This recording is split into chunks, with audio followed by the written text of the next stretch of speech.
Plus, Ultra presents The Grey Lodge. Freak 93. Magic in Theory and Praxis. Practice, not praxis. Liber New, Part 1.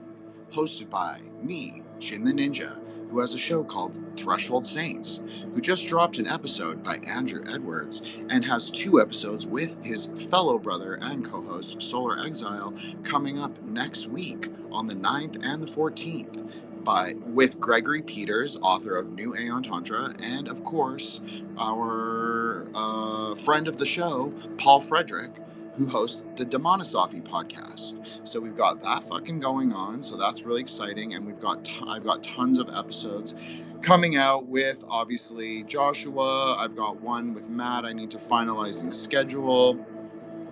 Just so much going on. It's like crazy, but it's great. It's also great because, as some of you may know, few of the brothers went and repped for the Grey Lodge, spoke to the great David Rankin as well as Ike Baker. They kind of knew who we were. So, fuck yeah. You know, like, I'm not saying like they're like my hero or anything. They're not my hero, or heroes, but it's cool. It's cool to meet other magicians in the new fucking Aeon. Right? So we're on an app called X. That both the 10 and the 11, we're surfing the Aether wave as Quicksilver surfers with the ideal, love as the cause of knowledge. There are, of course, 3 Aeons: love, will, and life. I know people think it sounds cheese, but it's not really, if you understand. So I think that we should probably live out those Aeonic ideals the best we can, and obviously in the space, everything we say or everything we discuss is speculative, 100% speculative, but also magic is motherfucking real. So welcome to the threshold of the Grey Lodge. And we are listening to Guru Padmasambhava 7-line Vajra prayer, as well as a dark ambient sort of Bonpo core. I don't really know how else to describe it, but something like that. And anyways, I'm really glad that you all are here. I'm hoping that Solar comes back and is not just like lost in the Aether wave, because it's been a while since the 5 of us were really able to do this all together. I know we took a break last week, and it wasn't for any bad reason. It was because last week was my birthday, and I get a little ooh-woo, a little emo. But that's okay, but it wasn't really because of that either. The reason I took a break was because I had 5 recordings that weekend scheduled that I didn't even schedule. People wanted to record with me. So you have to say yes when people ask. So I needed to save my voice. I needed to sort of gather my thoughts, get my shit. I'm hitting the mala. So today I was actually doing sadhana, and I was thinking to myself, Dharma is so fucking profound. It is so simple and it's so profound. You sit there with your mala, your mantra, and your mind, and you just fucking do it. And honestly, it is like, it's almost better than sex. Almost. Maybe sometimes it's as good. I don't know, but it's really good. It's very good. It's so clarifying, and like it just changes the whole day. And so that has to come first. So sometimes we might do that, or someone else might take over. But I just have to make sure, because I'm recording so much, and also we're around all. It's not that any of us are bad or anything like that, but when you're around other people and we're all in the ghost world, right? We're on Twitter, we're on X, we're all in the ghost world, we're silver surfing through the ghost worlds right now. You are going to pick up aggregations. You are going to pick up debris. You are going to pick up other people's perceptions. You are going to pick up negative vibes. We were talking about this. Mike brought it up in the chat. It's not necessarily tied to astrology per se. But if people feel on the timeline, if people feel like there's a negative vibe, of course they're going to manifest the negative vibe. Just like, I just thought it was funny, and I'm not shitting on that account. I won't say which one it is, but that person does really struggle with their health, mental health, we'll call it.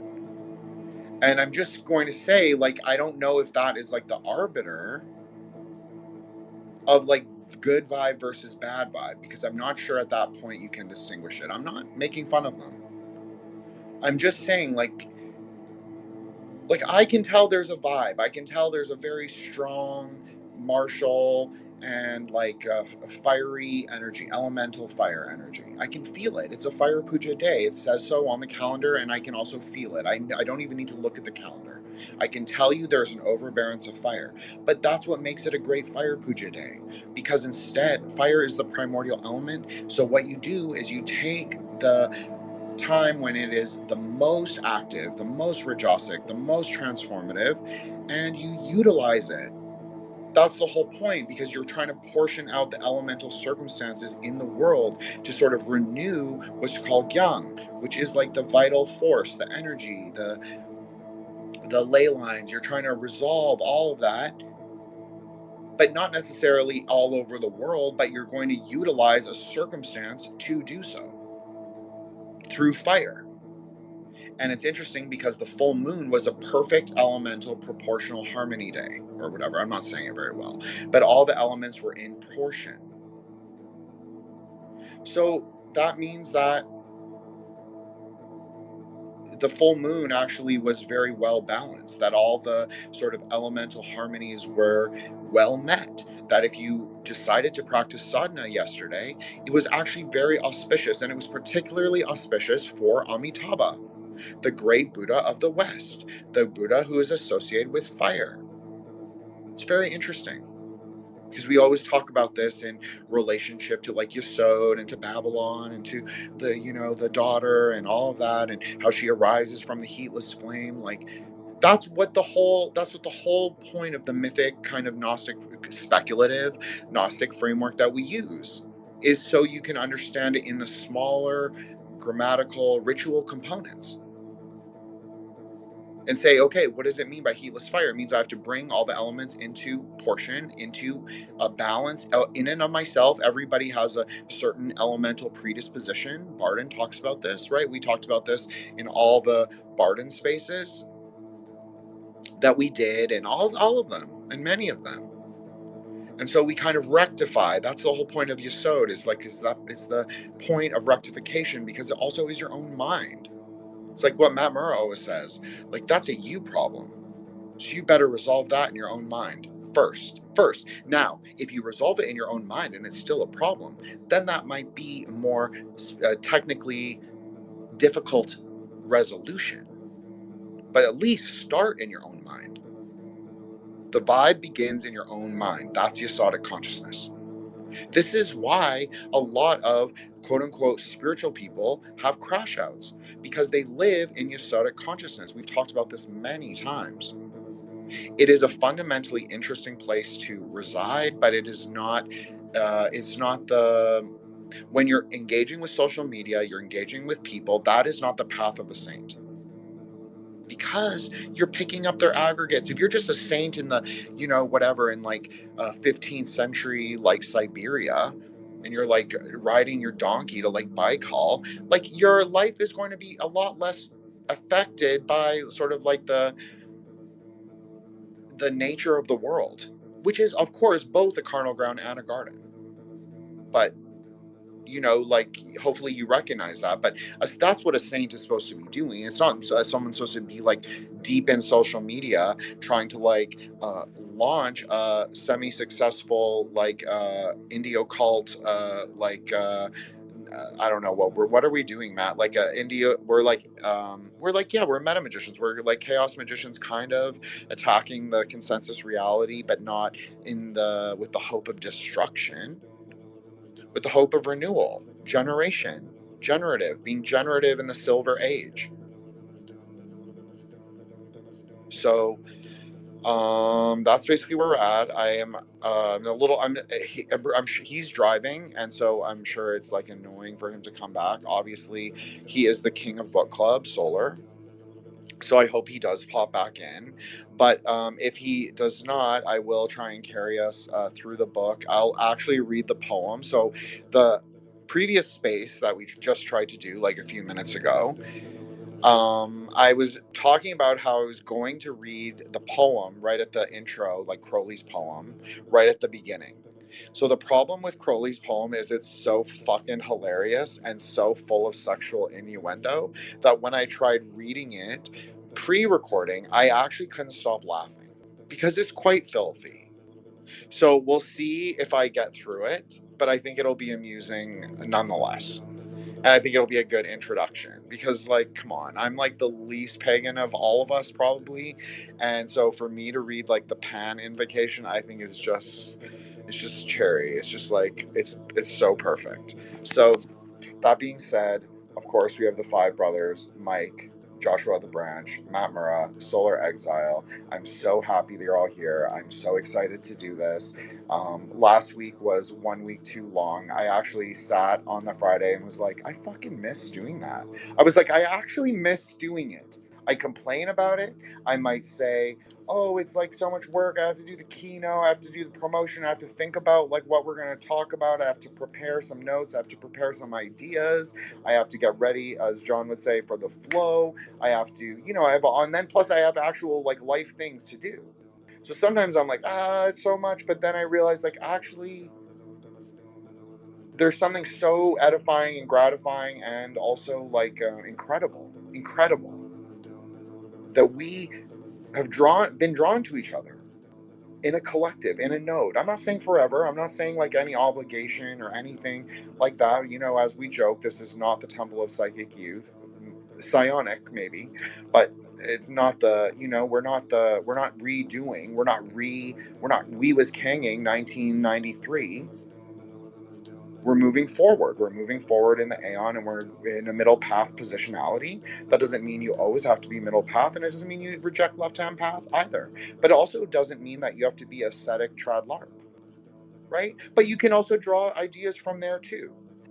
It's like a very synthetic and rectified Aeon if you choose to go with the Aeonic ideas: love, will, and life. How do we affirm those? How do we generate those? And how do we sort of apply those ideals to the greater meta? I think that's the, question. So I'm going to let everybody introduce themselves, but we'll do a little quickie room shout out. I think that's always, people love that. Witscut, thank you so much. Longtime mutual. I think Jin appreciator, I think I can very happily say. Avi, Bullbray Free, thank you so much. Longtime lodge member. Very much obliged to see you here. Thank you. Common consent. Thank you. Prometheus, I guess we're long time mutuals, maybe? I don't really recognize you, but long time mutuals, it seems like. And I am glad to see you here. And maybe you're an alt, I don't know. But yeah, welcome.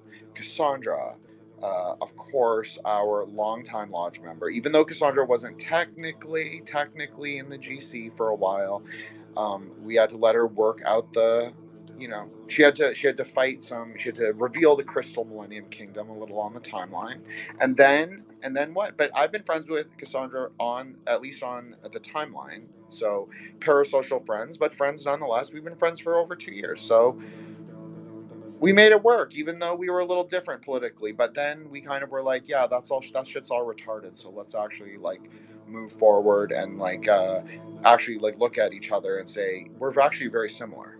So let's move forward with that. That's a much more Aeonic thing than saying, oh, let's get fixed in preconception of what my like political opinion was like 6 months ago, which is no longer even the same. Like who the fuck cares? Like I don't care anymore. So I never really cared, and I think you all know that. It's not that I don't care. It's that I'm just we're looking for generation. So that's all I'll say. So thank you, Cassandra. Everybody check out Cassandra's Etsy and her own content creation, of course. Frau Blucher, thank you so much. Bad Wolfen, I know, I'm terrible at German. I'm not even going to pretend. Thank you so much. Fellow poet, I would say, on the timeline. We're also very, I think, interested in this concept of love and what it is and how it exists in the emptiness of space, of course. Leo, one of my longest time mutuals. People act like I don't remember when I add them, but actually I do. And I was joking in the chat when I said I used to follow everyone back. I would follow people back if I thought that they would have something interesting to say, but I will say, like, there are so many people that are particularly memorable who I am mutuals with. So it's not like I don't have a big friend group. You all know this, like the group chat, and then individually maybe, but outside of that, I'm not in anything. I'm not not talking to anyone. So this is something I talked about with Greg K on the upcoming episode, which has a great title, by the way. Good job, Jen. As always, of course. But he was like, social media is so cool because he has this huge Telegram group, but it is so alienating at the same time. And even though I'm like, I try and be so aeon pause, so to speak, and I am, because I believe it. Obviously, you don't have to believe it, but I believe it. I really believe I'm 122% in, we'll say. But it is alienating, and it is lonely, and it is cutthroat, especially in podcasting. And I'm not complaining about anyone in particular, but like people will set you up to fail. Like I didn't really realize it until now. So I just wanted to like say that like that's what I'm trying to say. I'm not trying to complain about anything. I'm not. I don't want to be in a position to complain. I'm very lucky. I'm very lucky to have the show that I have. I'm very lucky that we do this show together and that I can wrangle, the, as I like to call them, the scions and the misfits all together, and that we all come together in sort of consent and do this.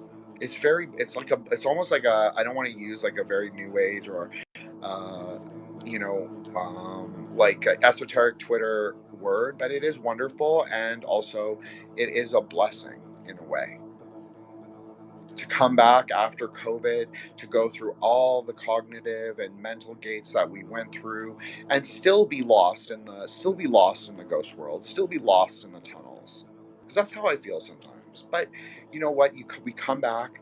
I know I have to air episodes of the show. I know I have to do the spaces, so it kind of gives it coherence.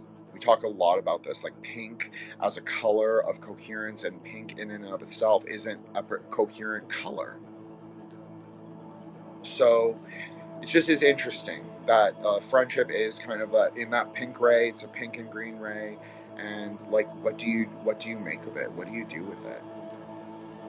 So I think that that's about what it's about. It's about like high openness, being generative. That's something I stole from Solar, by the way. High openness, because I'm not from a high openness culture. It's hard for me.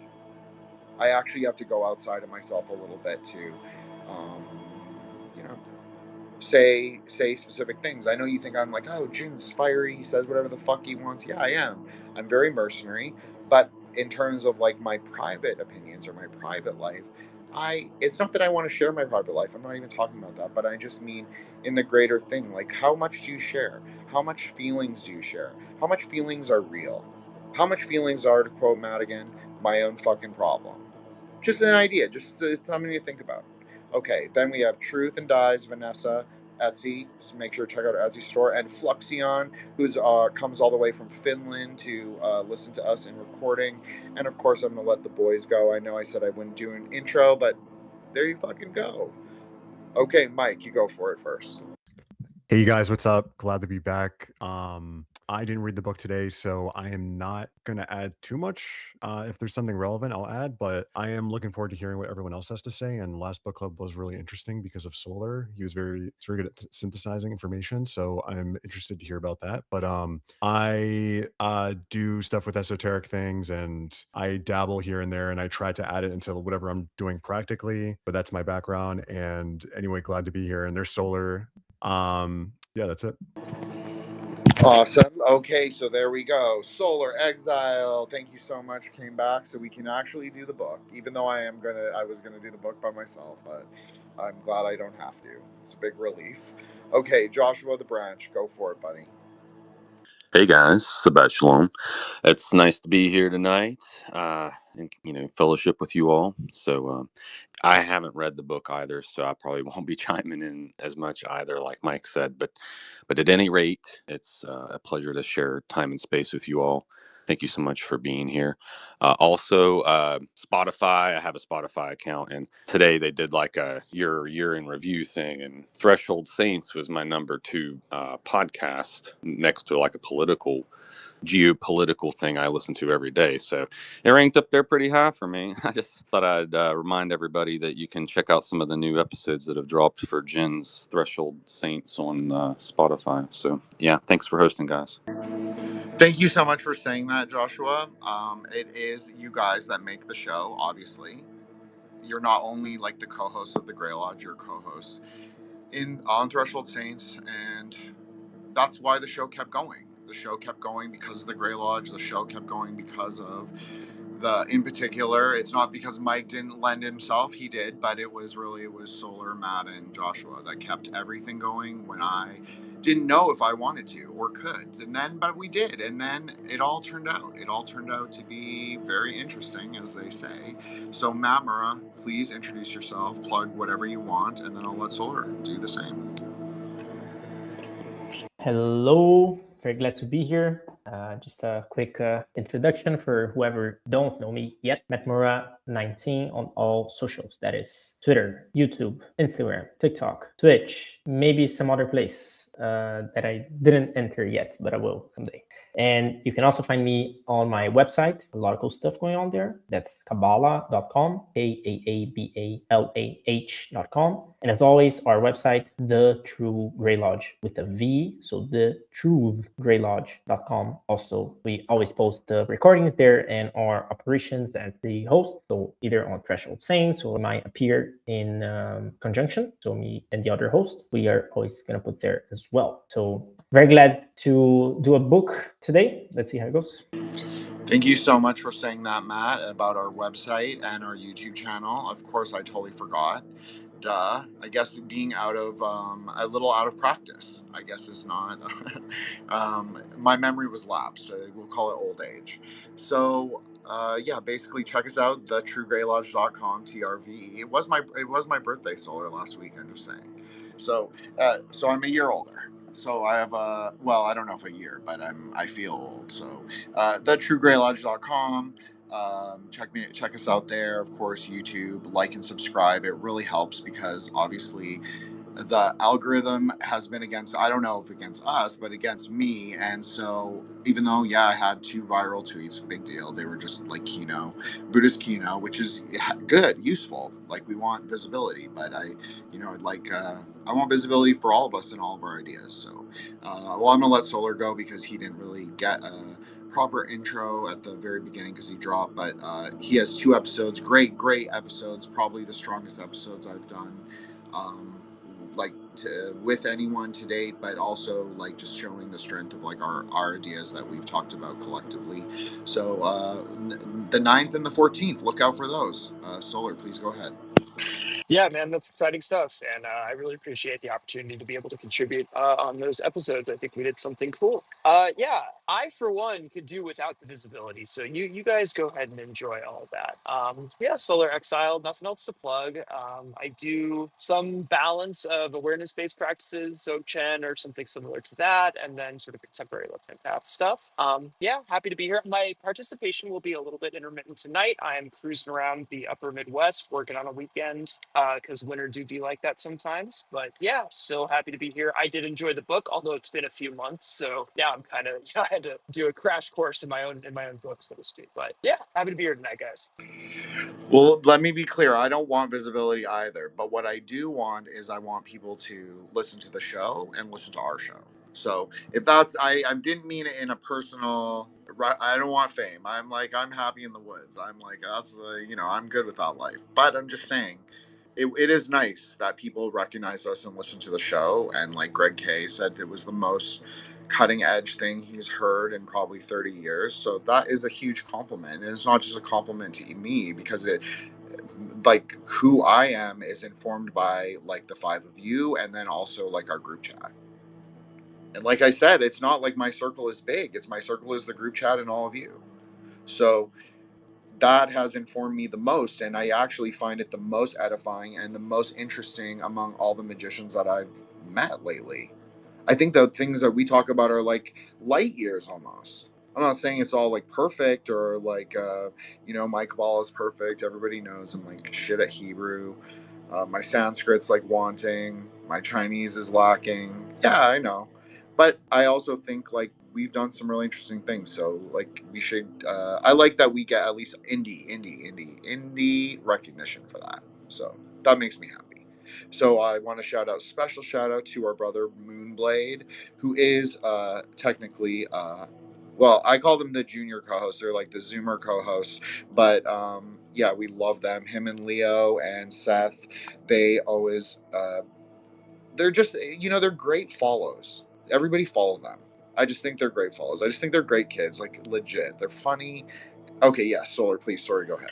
No. I just wanted to say, since we're shouting out Moonblade, I feel like he kind of got fucked. He got paid, but he produced some really awesome illustrations for a piece that I commissioned that ended up kind of dying on the vine because the editor just like bailed on the whole project. Not like my piece specifically, but just kind of. I don't want to shout out who it is because it's a big name in our space, but he just seemed to kind of walk away from the fucking magazine. So until I place that piece, no one else is gonna get to see Moonblade's work, which is the real shame of the whole thing, because it was awesome.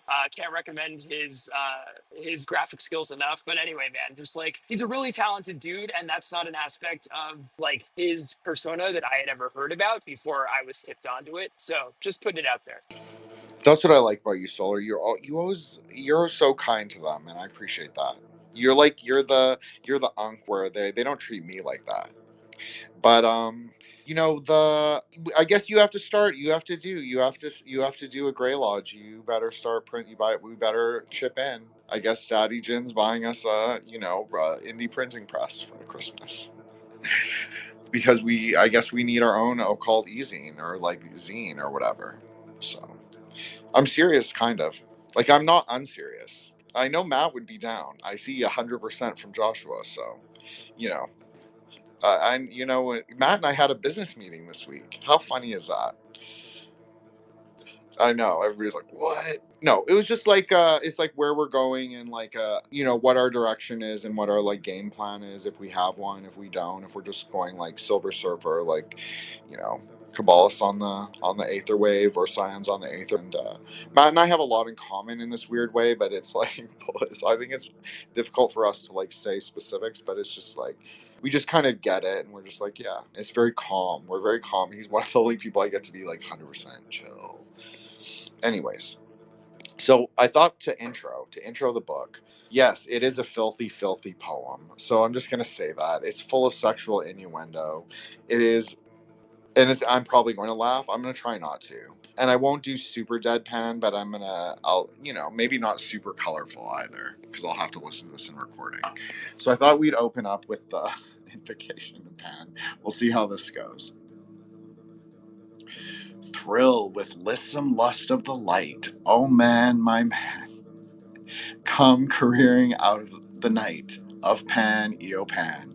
Eopan, Eopan, come over the sea, from Sicily and from Arcady, roaming as Bacchus with fauns and pards, and nymphs and satyrs for thy guards, on a milk-white ass come over the sea, to me, to me. Come with Apollo in a bridal dress, shepherdess and pythoness, come with Artemis, silken shod, and wash thy white thigh, O beautiful God, in the moon of the wood on the marble mount, the dimpled dawn of the amber fount. Dip the purple of the passionate prayer in the crimson shrine, the scarlet snare, the soul that startles in eyes of blue, to watch the wantonness weeping through the tangled grove, the gnarled bole of the living tree that is spirit and soul, and body and brain come over the sea. Eopan, Eopan, devil or god, to me, my man, come with trumpets sounding shrill over the hill. Come with drums low muttering from the spring. Come with flute and come with pipe. I can't read the next line, I have to skip it. I who wait and writhe and wrestle with air that hath no boughs to nestle, my body weary of empty clasp, strong as a lion and sharp as an asp. Come, oh come, I am numb with the lonely lust of devildom. Thrust the sword through the galing fetter, all devourer, all begetter. Give me the sign of the open eye, and the token erect of the thorny thigh, and the word of madness and mystery. O Pan, Eopan, Eopan, Eopan, Pan, Pan, Pan, Pan. I am a man. Do as thou wilt, as a great God can. O Pan, Eopan, Eopan, Eopan, Pan. I am awake in the grip of the snake. The eagle flashes with beak and claw. The gods withdraw. The great beasts come, Eopan. I am born to death on the horn of the unicorn. I am Pan, Eopan, Eopan, Pan, Pan. I am thy mate, I am thy man, goat of the flock, I am gold, I am God, flesh to thy bone, flower to thy rod, with hooves of steel I race on the rocks, through solstice stubborn to thy equinox, and I rave and I rape and I rip and I rend, everlasting world without end, mannequin, maiden, maenad, man, in the might of Pan, Eopan, Eopan, Pan, Pan, Eopan. Okay, so why did I humiliate myself by doing a dramatic reading? Well, this actually is part of what Crowley talks about in the book. I think the second chapter. It's called "What is a Ritual." This might be in the first chapter, but in my notes I didn't denotate it properly. So he says what the third kind of ritual is actually the dramatic. So it's just like what we've talked about many times, like the way you live your life is your greatest ritual. Like your outer performance of things is your greatest ritual. So we've kind of shifted in our, maybe not shifted, but I think that there's a kind of way to like reconcile this with the dramatic. So if everything is a theatrical production, obviously like the Puranas do posit that, Buddhism, Dharma posits that. By the way, I love Dharma again. I'm so in love with Dharma. I'm just saying, by the way. Just I was talking a little bit about this before, Solar, that when you came, and I just was saying, like, if it's so simple in a way, that's just like your mala, your mind, and your mantra. Like you can just hit it sometimes. Anyways, but so that is kind of the outer performance as well. So I think that there's an interesting idea that if we live in the great play, we live in the divine play, but it doesn't necessarily mean everything is fated or scripted out. Yes, Solar, please go ahead. Yeah, I just kind of wanted to mention. So I would rather endure a non-significant or a non-trivial amount of physical pain than be forced to listen to end-rhymed, corny ritual language for an extended period of time. Okay, like I do not enjoy that. And I'm sure like a lot of people don't, right? So where am I going with this? Other than to like again, just like kind of make jokes at Crowley's expense, is to kind of point out that for better or worse, and I would say like worse on the whole, like the English language has been largely desacralized, like especially in the 20th and continuing through the 21st century. Like we don't take our sort of our poetic form seriously anymore. Like all of the quote unquote contemporary, like modern, and then like later sort of innovations, like on that have sort of like decontextualized, like sort of like deconstructed the idea of heightened or sacred speech, right? And so it's really, again, if we want to have access to that sort of like ritual performance, that sort of like third type or third method through which we can approach the divine and achieve union with the daimon, or however we want to say that, which is considered to be one of the most direct and potent forms of that, as well as kind of interesting sort of philosophically in the Layla and all that stuff. We have to innovate, right? Like we have to find our own ways to sacralize language. We have to be able to sort of assert and defend meaning for ourselves. Like we have to sort of build up our own sort of sacred languages in order to make that work. Because certainly for me, I can't crack open like one of Crowley's like weird like ritual psychodramas and get anything out of that other than extreme cringe, right? But that's okay. Like it may have worked in that moment in that time for them. But yeah, it's again like the onus is on us to sort of revive or restore access to that as a method, right? That doesn't mean that it's not viable just because we have to do that work.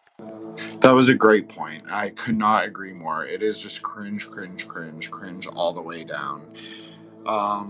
And like I like Austin Osman Spare, but like and his poetry is like quite a bit better than Crowley's. I'm not really a big fan of whatever that is, but I totally agree. I would be interested in hearing like what your sort of diagnosis or prescription of like, do you have a ritual language in mind that like people could use that isn't like cringe, or should we just revive it as in like the primordial word we can revive using the practices?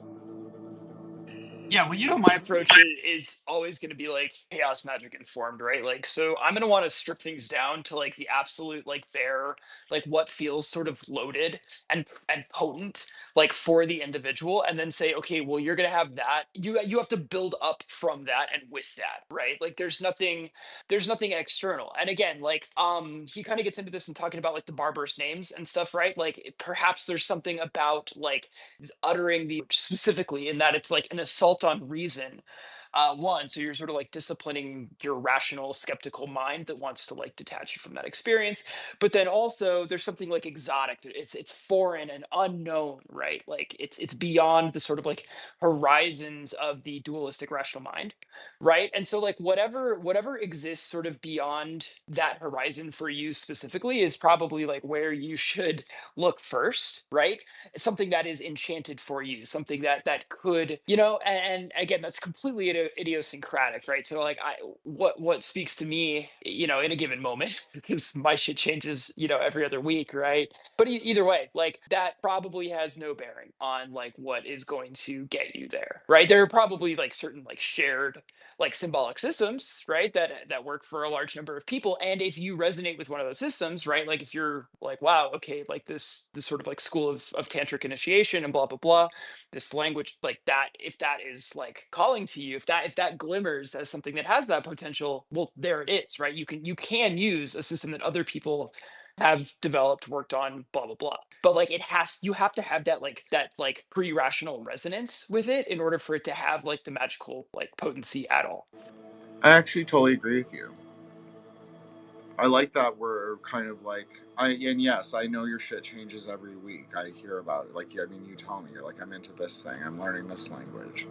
I'm doing this. I'm like Indiana Jonesing over here, and I'm like, what? I don't even like. I barely can keep up with my own shit.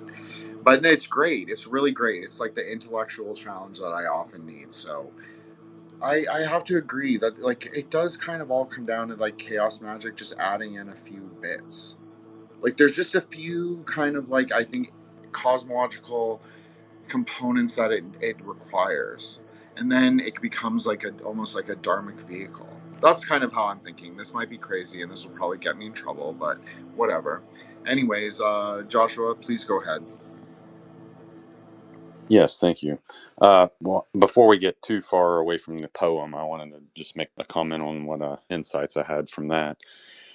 He kind of compares. Well, he's talking about the goat so much, of course, but he hints at the sea or the ocean, and so I was kind of thinking of Capricorn, and so you don't normally think of Pan as Capricorn, but I think it's kind of in that same energetic field in a sense. Um, and it's in subtle ways too. And of course, I'm a bit prudish like you, but for the sake of argument, we do refer to what is it, horny goat weed, is a plant that's kind of like an aphrodisiac of sorts. And then, of course, colloquially, you can even refer to an erection as a boner, which is Saturnian, in terminology. So I think these are some subtle hints to the Capricornian influence on sexuality, for that matter. And I wouldn't normally draw those comparisons, but just because you read that poem, I wanted to kind of highlight those. But furthermore, it's in terms of magic and which languages might be effective. I mean, you even see African people in their own native dialects achieving some degree of success with their magic rituals, like when they make grass skirts dance around and stuff, stuff like that. So I think that the reason that you got to use what vibes with you is because, just like with the zodiacs, everybody's a little bit different in terms of their composition. Maybe what works for that person is, that combination of neural pathways in their brain. And so when a certain word or thing evokes a certain pathway in the brain, that's what we're actually tapping into maybe when in terms of effectiveness, right? So maybe that's why native languages and things like that unlock what they might refer to as like DNA memory or something, because sometimes genetic expression comes out under certain conditions. And so there could be bijous or bijas or whatever they're like syllables and sounds. They might kind of go along with our DNA in certain ways, but that could be specific to a certain region or something like that. And so that could account for a lot of the different developments of dialects and languages. But the last point I wanted to make was that maybe the reason we make a big emphasis here on incoherent speech or whatever in that regard is it's kind of challenges order. So I'd see any established language that we can kind of reference as being like a representation of order of the logos. And so babble or incoherent speech would be the disorder, or backward speech or anything like that would be something symbolic of Babylon or Babel, kind of reference the Tower of Babel story. So I just kind of wanted to highlight those aspects and thank you. Thanks, Joshua. I'm going to let Matt go right away. Matt Murrah, please go ahead. Yeah, just to quickly riff off what Joshua was talking about. If you want to be nitpicky about it, let's say you say, okay, no, Hebrew is the magical language and I have to use Hebrew. Sure, but especially if I'm not a native speaker, I'm definitely not going to speak like someone who was born and is speaking that language since they were born are going to speak. Like I'm going to have an accent. So then should we take that into consideration, for example? Because then it will be literally a different frequency when speaking it. So I'm completely agree with Joshua in the sense that you gotta take what works for you, and you can only know that by experimenting, right? And I find it interesting, this idea of the magical language as well. We can see it in like I think it's English. It's also going to be called glossolalia. Like we have in Brazil, like the evangelicals. I think they're going to be called Protestants in English or whatever. Basically, they have this whole thing of like they starting. I think it's speaking in tongues. Exactly, that's the thing. So this whole idea again of speaking the thing you kind of don't even understand it, and I guess that also helps with it being more magical. It's going to be very different if I go and bless you by saying, oh, bless you, and if I say something like Ashra, and then you get, oh my god, it's a magical thing. So it definitely plays out with this whole mystical way of putting it as well, if you want to play with that. I agree with there are elements I agree with, because I am a Kabbalah appreciator, as nobody who obviously has ever spoken to me for more than 10 minutes can avoid knowing. But also, I actually like Dharma's resolution to this, that just like the word is primordially empty, that we can rectify it, we can resurrect it, and we can resolve it and all paradox that arises therein. Because what is emptiness? Emptiness is luminousness and masslessness, and it is a bit chaotic and disordered. It can be, but you can also bring it into synthesis. So you can bring it into coherence. How aggregated is it? So, I think Dharma does this really well. I think Tantra does this really well. I think that's the whole principle. It's like, how do we create the logos? Well, the logos is also considered to be arising in of yourself. Now, who is yourself? This is the question. What is yourself?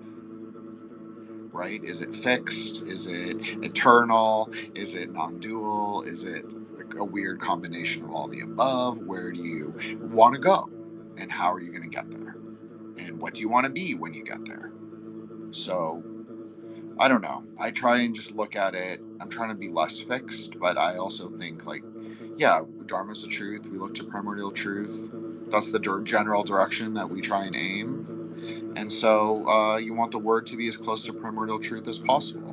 And what is the, kind of primordial truth of the word is that it's self-combusting. So I'm just saying, this is just maybe a more tantric, like Vajrayana way to look, but I think it's a very interesting and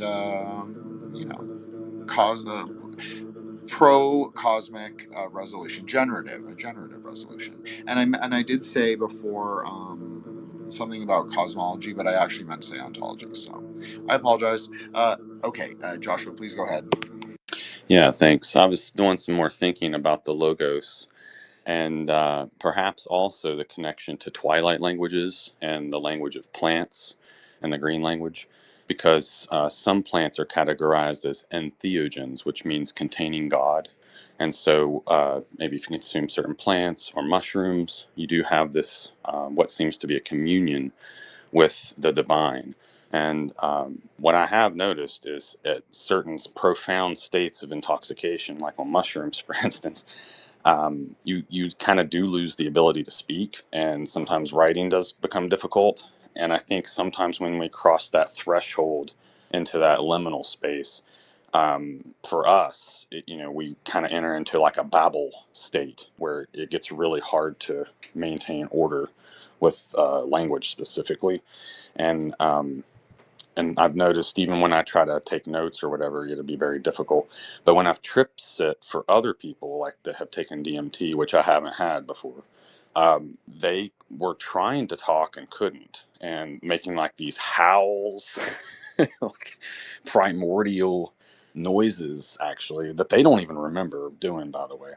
But so I think there is some type of connection there with the verbosity, if you will, and the logos and how all this ties together. But the plants can teach you things about them. And, so are they using logos as a vehicle to do this? I think that's interesting because this practice of shamanism with the plants can be kind of done all over the earth, right? So it kind of transcends the language barriers. So I'm not just a thought that I wanted to kind of throw out there about maybe the possible connection in some of these traditions. So when you see a plant or something, alongside some of these scripts, there might be a reason for it being there. Yes, Solar, please go ahead. Hopefully this doesn't sound too like argumentative, because I don't mean it that way. It's more that I'm trying to insert a distinction here. So I'm wary of conflating like ineffability um, as like a kind of like fundamental property of things which are transcendent from the sort of conditional and explicitly conditioned inability to speak based on a certain like configuration, mental states, mental energies, stuff like that, such as when imbibing entheogens, right? So one interesting anecdote that comes to mind, and again, I can't say that I've verified this. Sadly, I have not gotten to do the experiment myself where I backpack around India handing LSD to every yogi I can find. But it's my understanding that a fairly widespread phenomenon that was observed by the hippies back in the late 60s, early 70s, when they basically stormed the Indian subcontinent and sort of East and Southeast Asia generally, is that when they gave powerful psychedelics to actually realized teachers that they were able to find, those teachers were basically unaffected. They could still speak, they could still, act normally, right? And there's some really funny and interesting anecdotes to that effect, right? So this is all to say that I think that this sort of like temporary resort to glossolalia, if we want to be generous about it, right? That like when we we don't have a choice, right? And we're tripping balls on mushrooms or acid or something like that. That in and of itself is an indicator of our right, that our sort of awareness practice or whatever we're engaging in, it's not that it's not quite there. It's not that we're not making progress, right?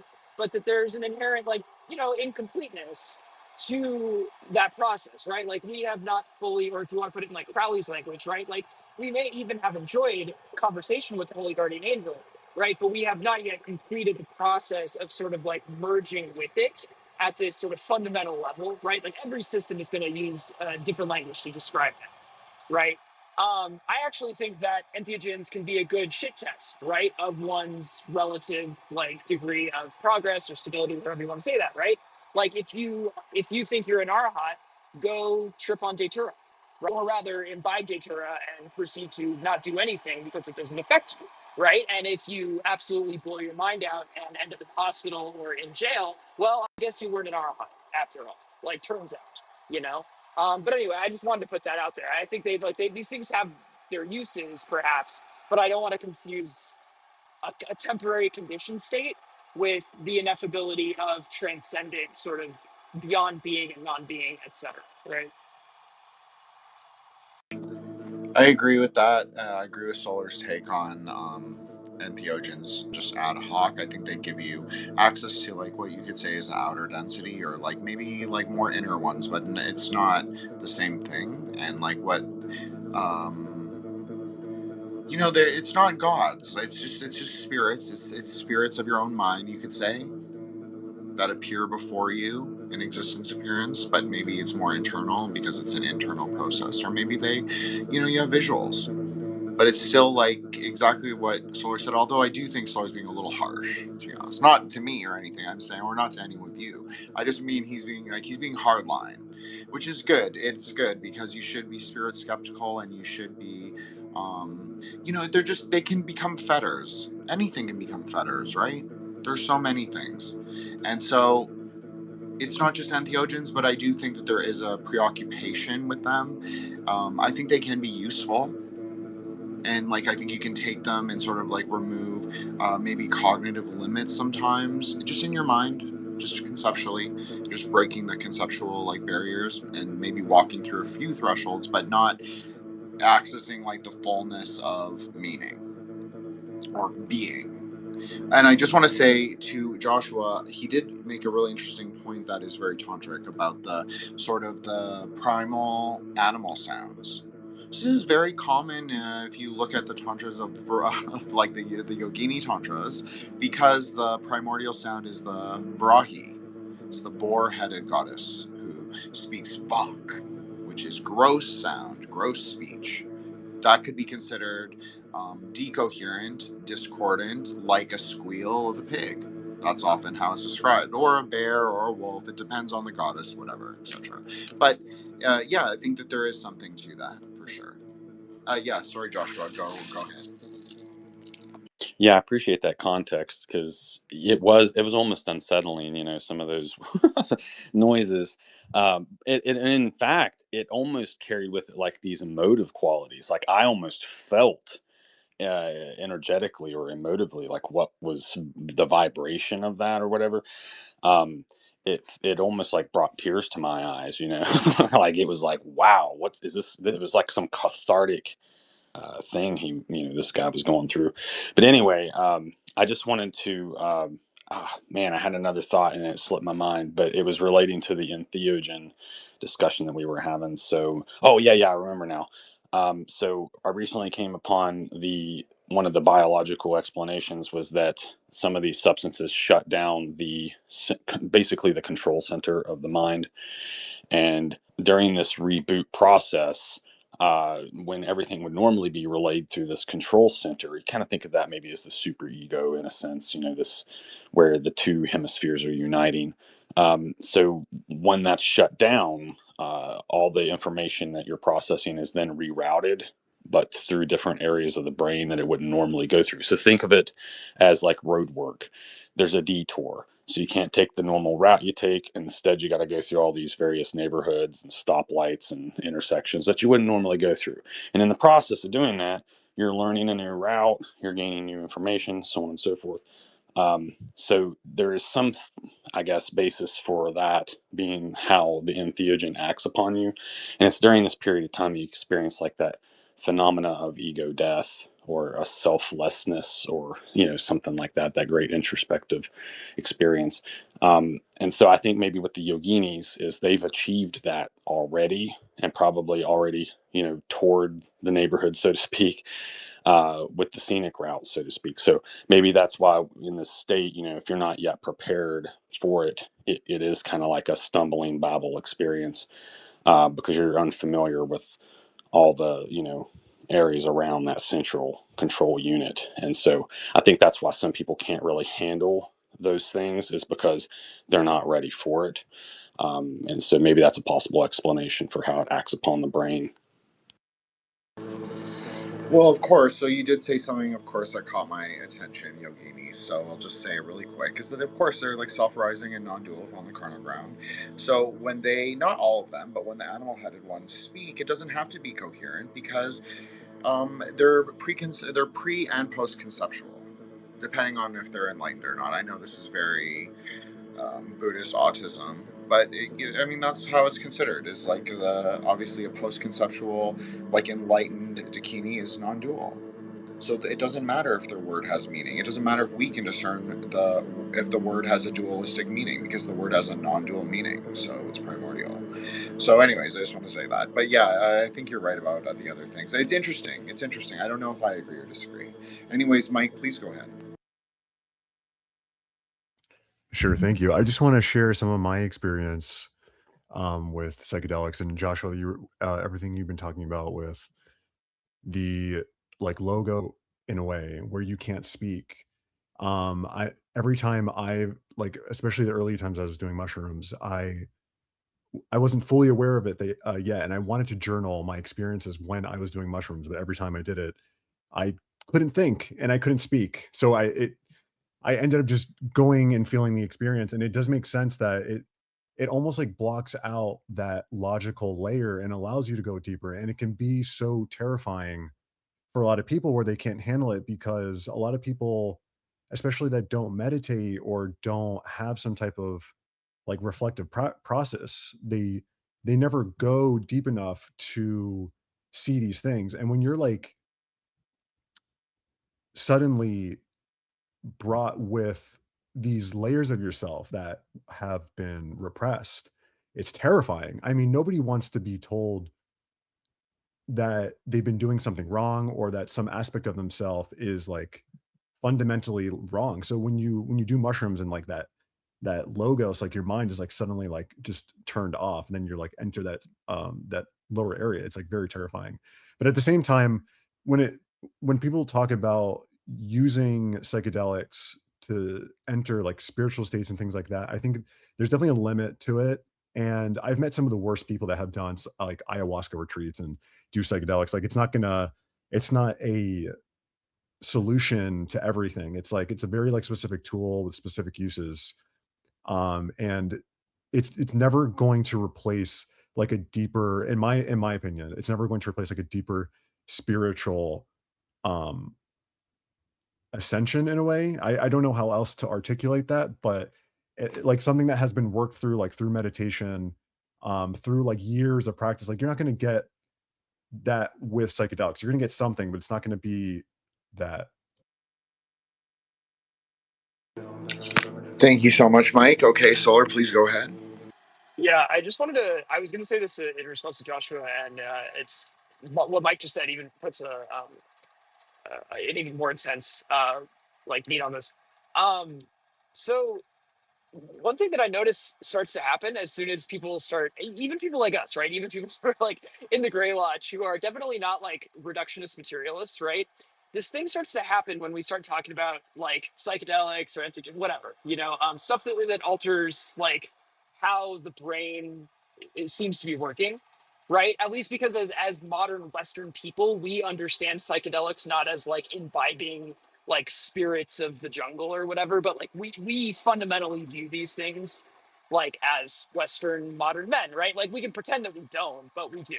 And so what happens is we end up importing essentially that like materialist framework for understanding and thinking about consciousness. Now, I'm not saying that there are no like, there aren't any potential like neural correlates of consciousness, or that like the functioning of various parts of our brain like has an impact on different things that are offered up by the sense gates. Like I think that's pretty like obvious, right? That's pretty inarguable. But at the same time, like I can only speak for myself, right? But I am principally interested in what operates independently of and is primary to anything physical, right? Like for a lot of reasons, right? But also like mainly because I plan on dying physically at some point, right? So being able to sort of like modulate and manipulate various patterns of neural activity, that's only going to get me so far. All of that is at best provisional and potentially helpful in my development or in my sort of like understanding myself, et cetera, right? Like obviously, while I'm incarnated as this guy in this body, I care a lot about what's going on at the neural level. But bigger picture, it can't be the end goal. And again, I know I don't have to like convince you guys of this, but I just want to sort of point out how we sort of, as a group, even Magical Lodge on the internet, slid right back into sort of like thinking principally in terms of like neural activity as being like what ultimately gives ground and like allows consciousness or awareness to arise, right? Which for me doesn't work, you know. But I don't know. Well, I hope that I don't do that because I don't feel like I do. That's why I try and stick to more trad dharma in my own practice and my own thinking. But I agree. I mean, absolutely. Look, when Mike was talking about like doing mushrooms, like that's not my experience at all. And so I'm not disagreeing with Mike. The only thing I'll tell you right now, the only thing that happens to me when I do mushrooms is I talk a little more, and that I see the colors like with greater splendor. That's like that. That's 100% the truth. I don't have any visual like flashing. No, like aliens come to visit me. No spirits tell me things. It is literally just the colors just intensify, and I see light a little differently. But it's not like a hallucination, kind of like different. It's just maybe I'm seeing a different vantage point, angle, or perspective of the same thing. So that's pretty much what it was for me. So I want to say that, but so I don't consider it like just I don't think of it as like a, it's both. It's non-dual, right? Like it's just like a thing that we take that we know is separate from us, but then there's something that's also connected to us. It's like it's in a dialectical relationship with us.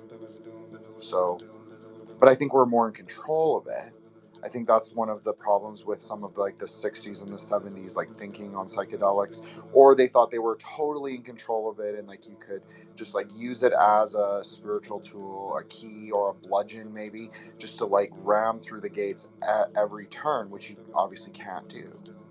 So I think it's like it's a subtle approach to something like that, and we probably overuse it. Like I mean, I don't really take. I did like a small bag of mushrooms for my birthday. Then I will never touch them again for a year.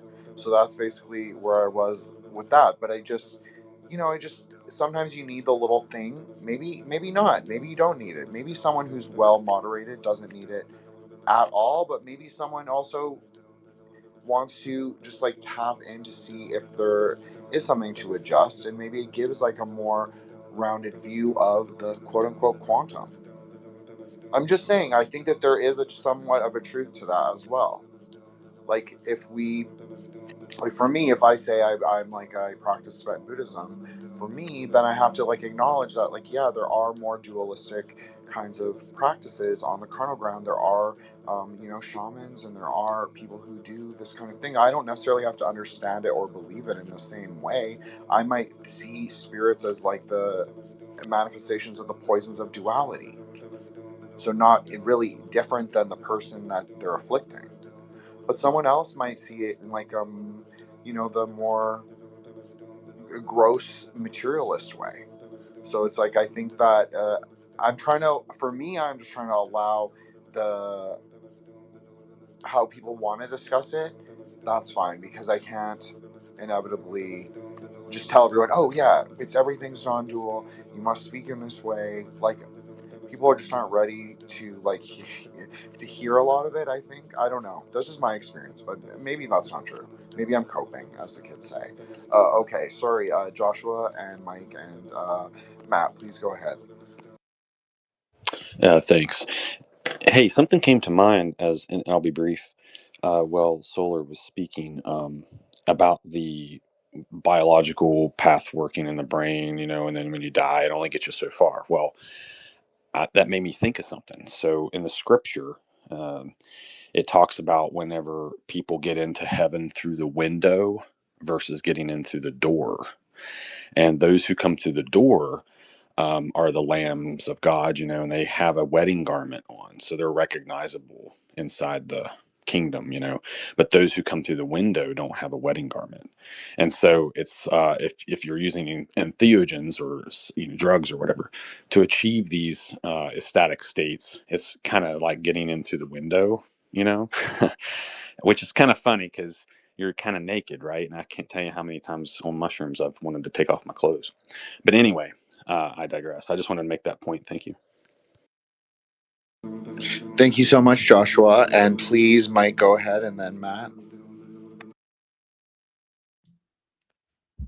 That's funny, Joshua, because it does when you do LSD or mushrooms, it does make you feel like an animal, where it's like you want to take off your clothes. And when I've looked at myself in the mirror, I've at times regretted it because I just see myself as like this like beast, and not in like necessarily like a negative or positive way. It's like I'm just like an animal, and it's like very, it, it's like too much at times because it's kind of nice to be in like the matrix a little bit. And when you do mushrooms and or LSD, it can kind of take you momentarily out of the matrix where you're seeing yourself from this like third party view. Like if you were an elephant and then suddenly you were like a higher conscious and you're looking at yourself and you're like, oh, I'm just like a beast and I'm doing these things, and it's this is how things are. And I wanted to share a few of my experiences and a lot of the things that Jin was talking about with his opinions on mushrooms. And mushrooms are very like far ranging, and LSD as well. And I've had many different experiences when they were helpful for me, when they were hurtful, when they've had some type of function. Um, and like earlier on when I was doing them, I was younger. I was around like 24, I think, when I first did mushrooms. And that was a really powerful experience for me because I had a lot of things that I had to resolve within myself. I had like some serious uh shadow parts of myself that were not integrated. So that was hard. And it helped me to bring that stuff to the surface and like really just not to deny it, because there were so many things that were I just kept repressing within myself. And meditation was like one of the things that helped me, but mushrooms was like it puts it like right in your face. Like that was extreme. Um and other times when I've done LSD, like that has helped me with like happiness. Where like other times where I was just like kind of struggling in ruts or had certain things, I would just do LSD and bam, like it would just resolve my happiness and it would kind of like refresh my entire system. It's kind of crazy how that works. And usually with a lot of things, it's not that easy where you can't just take a pill and like it solves your problems. But in the cases with LSD, it was. And then somewhat recently, like a year or even like 2 years ago now, I was trying to do mushrooms again. And I wanted to have a more like spiritual progression with them where I I don't even know what my goal was, but I wanted like my shadow's good.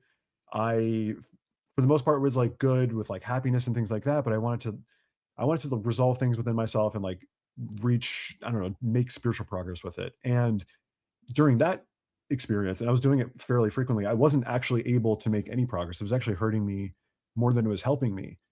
And that made me understand like kind of the limitations of uh LSD mushrooms for my experience. So I was doing it like every week and it was making me autistic. And I don't know if anyone else has had that experience where it was literally making me autistic like afterwards.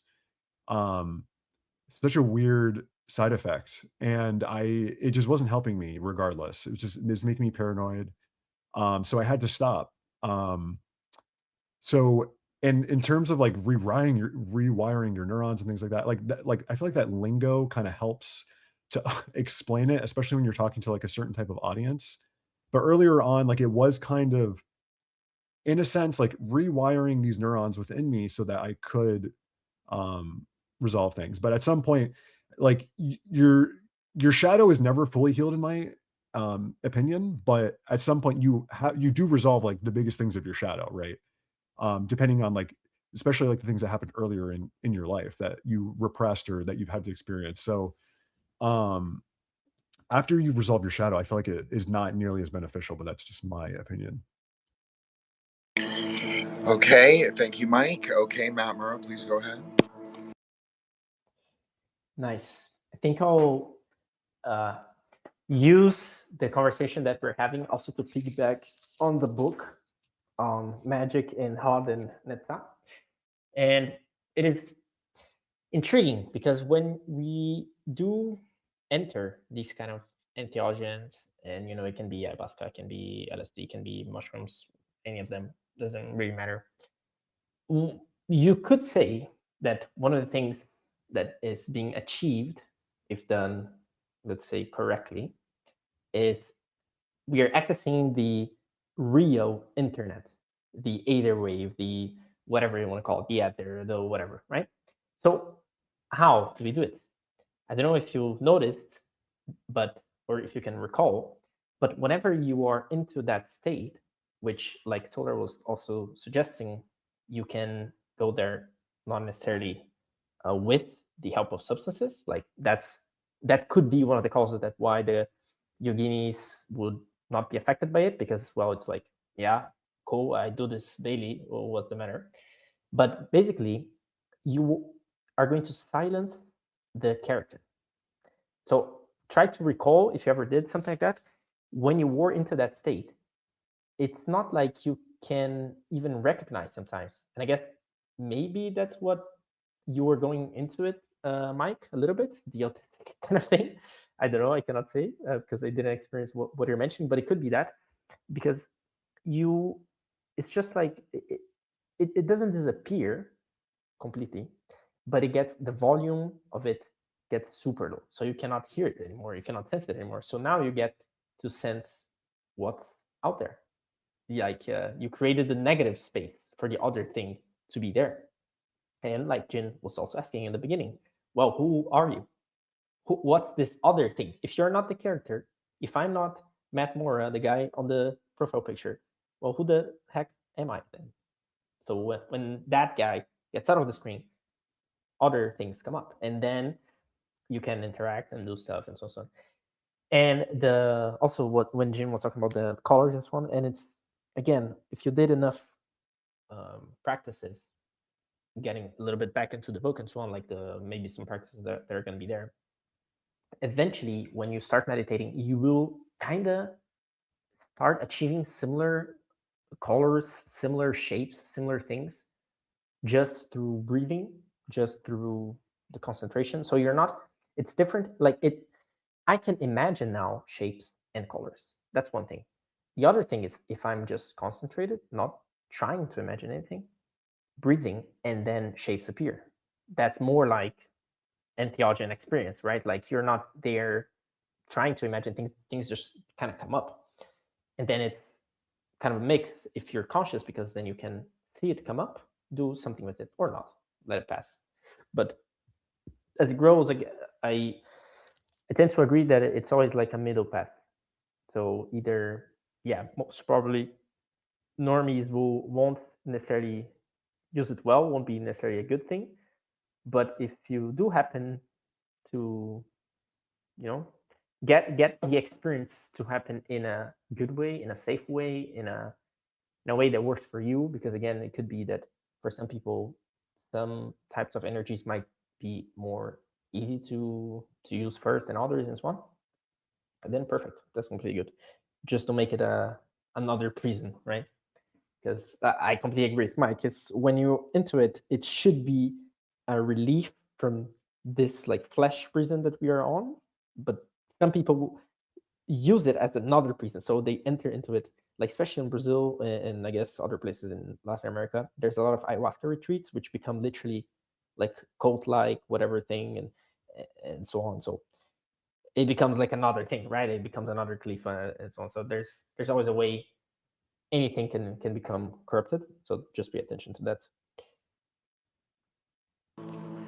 Yeah, I agree with your appraisal, Matt, of like use it as a tool if you can. There are certain things, but you should be that should be all achievable in like a serious meditation practice, I think, as well. I agree with that. So I'm interested to hear what Solar says. Solar, please go ahead. Thank you for waiting. Yeah, no worries, man. I was gonna say something similar, right? So like, yeah, it turns out you don't need to like drop a bunch of acid or whatever to see the Mazu chains, to see the rainbows, et cetera, et cetera. And to kind of build on something Matt was saying, right? Like your how you perceive the world normally. Let's say you're like normal guy, you stumbled on this space, right? You don't know anything, you have no practice, you don't know anything about magic, right? How you see the world is constrained by like who you are, right? Like the sort of like again, if you imagine like the metaphor of like a prism, right? The locus and focus, like your perception is wrapped up in like an identity construct, and the way the world appears is conditioned, and in fact like they're mirrors of each other, right? Like the perceptual world is a mirror in some sense of the perceiver as the perceiver is being constructed, right? So your what you see and what you don't see is going to be inherently limited by the sort of self, by the sort of perceiving witness embedded ego consciousness, right? That gives rise to that perceptual world. That's what we mean, or one of the things we mean when we say like these things are non-dual, right? These things aren't separate from one another, right? And so exactly what Matt was saying is, at least in my experience and in the experience of people who have gone a lot farther with this, but in mine as well too, right?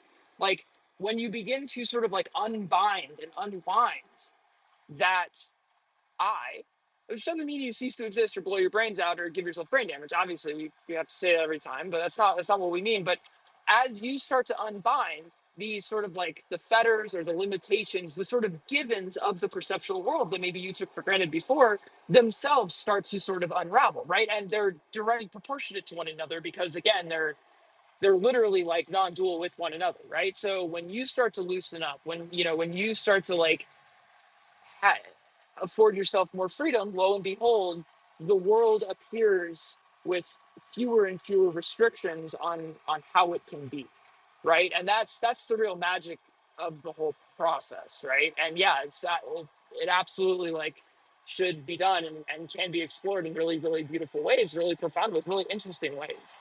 Not through the sort of like the shortcut of blowing your head on a bunch of acid for 12 hours, but yeah, through like sustained practice. And in fact, like that can be to a greater and greater extent, like the world, right?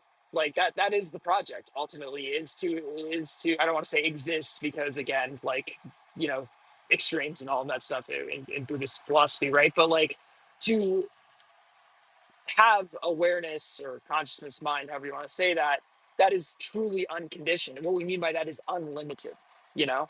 And it turns out there's a whole lot more out there that's directly perceivable. I mean, that's really well said, and I think everybody in the room agreed with that because it's true. That's the truth. That's that is what it's about. It's like about those non-dual experiences, the non-dual ways of perceiving the world. And it is interesting that as a group we have all loosened up considerably. And I never was that prudish, but people would project that onto me. And so I just was be like, that's fine. That's what they want to think. But the other thing is that I think it's also been a societal shift, and we've kind of come back into a more broader center, you could say. And so some of the extreme views have sort of lost potency, perhaps, in the rhetorical exchange. I don't know, just an idea. Anyways, Joshua and Matt, please go ahead. Well, I'll let Joshua go and then Matt. Thank you. And I'll be brief. So I was curious, and I understand. Like, believe me, I don't need a shred of proof to believe in something as an Aries. I just like to try and bring it to Malkuth, like grounded in some type of understanding, I guess. So that's why I kind of go back to biology and psychology sometimes. That's what my degree is in, after all. But I was kind of curious about where does the magic happen, though, in this conversation we're having about this, entering into these other layers and where the logos maybe resides. Is magic inextricably linked to these bejas in logos? And, maybe take it a bit further. Can an atheist practice magic effectively? Is there is faith required, or whatever that is defined as? Are there certain prerequisites to get into the door, so to speak? So I was just curious, like, do you guys even know any atheists, for instance, that maybe do practice, or is that even a thing, or how does the logos maybe relate to this? And I have one last thing. And so for that matter, does Saturn kind of factor into this too? Like the relationship between Saturn and Mars with the bones and the blood, and maybe the logos being, because some people use blood for magic, right? And there's sacrificial things and following rules and prescriptions and laws and stuff. That's very Saturnian, right? So to get there without the entheogens is very Saturnian in a way, right? Like very disciplined and practiced. Entheogens are kind of like a shortcut, right? So I don't think Saturn would probably like that. But anyway, thank you for letting me share those thoughts. Sorry about that. I'm going to go really, really quick. Sorry, Matt. So I want to just answer one of the questions, which was about atheism. So as you were on the roundtable with Ike Baker, you know that he is personal friends with David Hames Smith, who I'm a big fan of. And so he's my favorite Kabbalist, if you want to say that, like my favorite writer on Kabbalah. So he says very explicitly that it is a non-theistic approach if you use the tree. So it's not someone who's like a strict deist either. I just want to be like really clear about this, and this is not like I'm the least like Torah study person. I'm never going to be like that. That's fine if people. I'm happy if other people do. Of course I like that. Like you should study wisdom texts and you should study the range of it if you're gonna like do it. I'm a more experiential Kabbalist. That is how I like to travel the tree. Of course I like the conceptual ideas. It's very important to be able to like not be in unverified personal gnosis territory, which of course can easily happen. So I'm just saying that, but he says it's non-theistic, and from a lot of the people that I've been following, they're also talking about this. It's not necessarily like you're not rejecting God. You're not embracing like the adversarial nature. It's non-dual. That's really fundamentally what it's talking about. Like I talked about this too, Joshua. Like he was like non-duality. Everybody's on to this like thing. Like maybe they have different definitions of it. This is something that like when Solar and I interviewed Gregory Peters, we talked about like the difference between Advaita and like a more Vajrayanist like understanding. It's very hard things to qualify. I'm a word cell, but I'm not that kind of word cell. I'm more like throw it all away, let's burn it all, let it re-arise from the primordial flame. That's cooler to me. So for me, that's how I look at it. But I understand, like we all want to say we're like members of this secret underground black library. Well, you want to preserve the words as they are, so that's also part of it too. We have to be like archivists. We can't just burn the whole arc. We kind of have to know like what is the traditional methods of this and this. And so I think there is a certain way to go back to something you said at the very beginning, like what is the word? Well, Crowley would say the word is magic. Like very literally, he talks about this for several pages. And his great work was to reintroduce the word, capital W, of magic with the CK back into consciousness. But this is like I'm going to let Matt go, unless Solar, you're going to be really quick. I'll let you go. But Matt. I just wanted to plug an episode here. It's almost like there's a guy who wrote a really good book called The Languages of Magic, who then went on to Threshold Saints and was interviewed by Jim and myself. Mr. Toby Chappell, people might want to check that out. They might find that concept interesting, expanding into a little bit more depth. That's all. That is a very seminal and great episode. I do really love that episode. Strange Angles. I went very H.P. Lovecraft on that. Thank you, Solar. Appreciate that. Okay, Matt Murrah. Sorry about that, buddy. Please go ahead. No worries, no worries. So to go on to some of the stuff that I was writing here to not forget, and maybe first to what Joshua was asking about the atheist. It was actually very funny. I shared with Jin a girl on TikTok claiming she's a atheist that practices magic, and that she realized that her magic practice is somewhat similar to Vajrayana Buddhism. And I was like, okay, cool. You're claiming that, but to be honest, it depends on how you're defining yourself. Because if you define yourself as an atheist, as in I don't believe in God or any God, then how can you work with a God? So either you're being hypocritical or it's just a definition. You don't want to call it God. Okay, cool, call it something else, but you still believe in it because you're using it.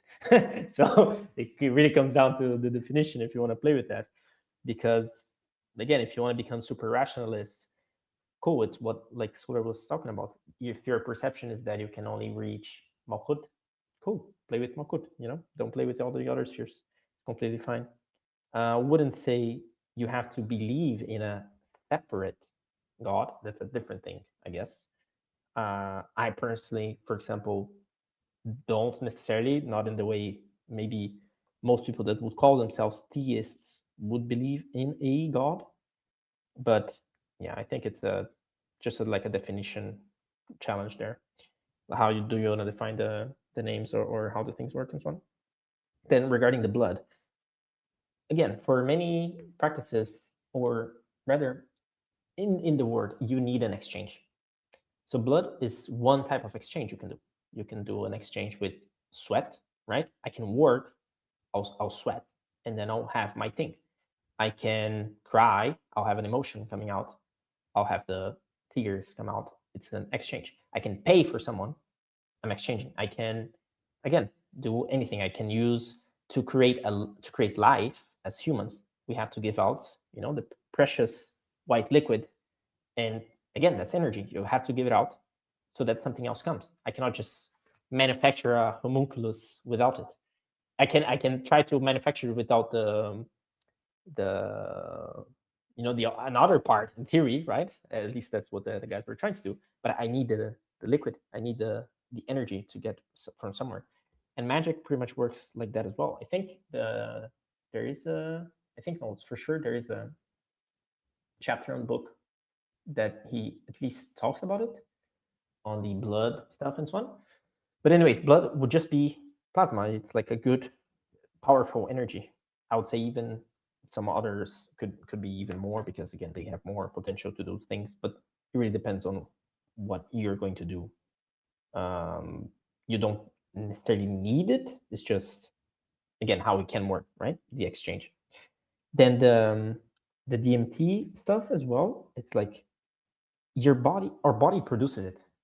So I would say even it's not that we don't need it because we produce it, but more so we don't need it externally because we can understand how to produce it ourselves, how to synthesize that ourselves when needed in the amount we need for the thing we need to do.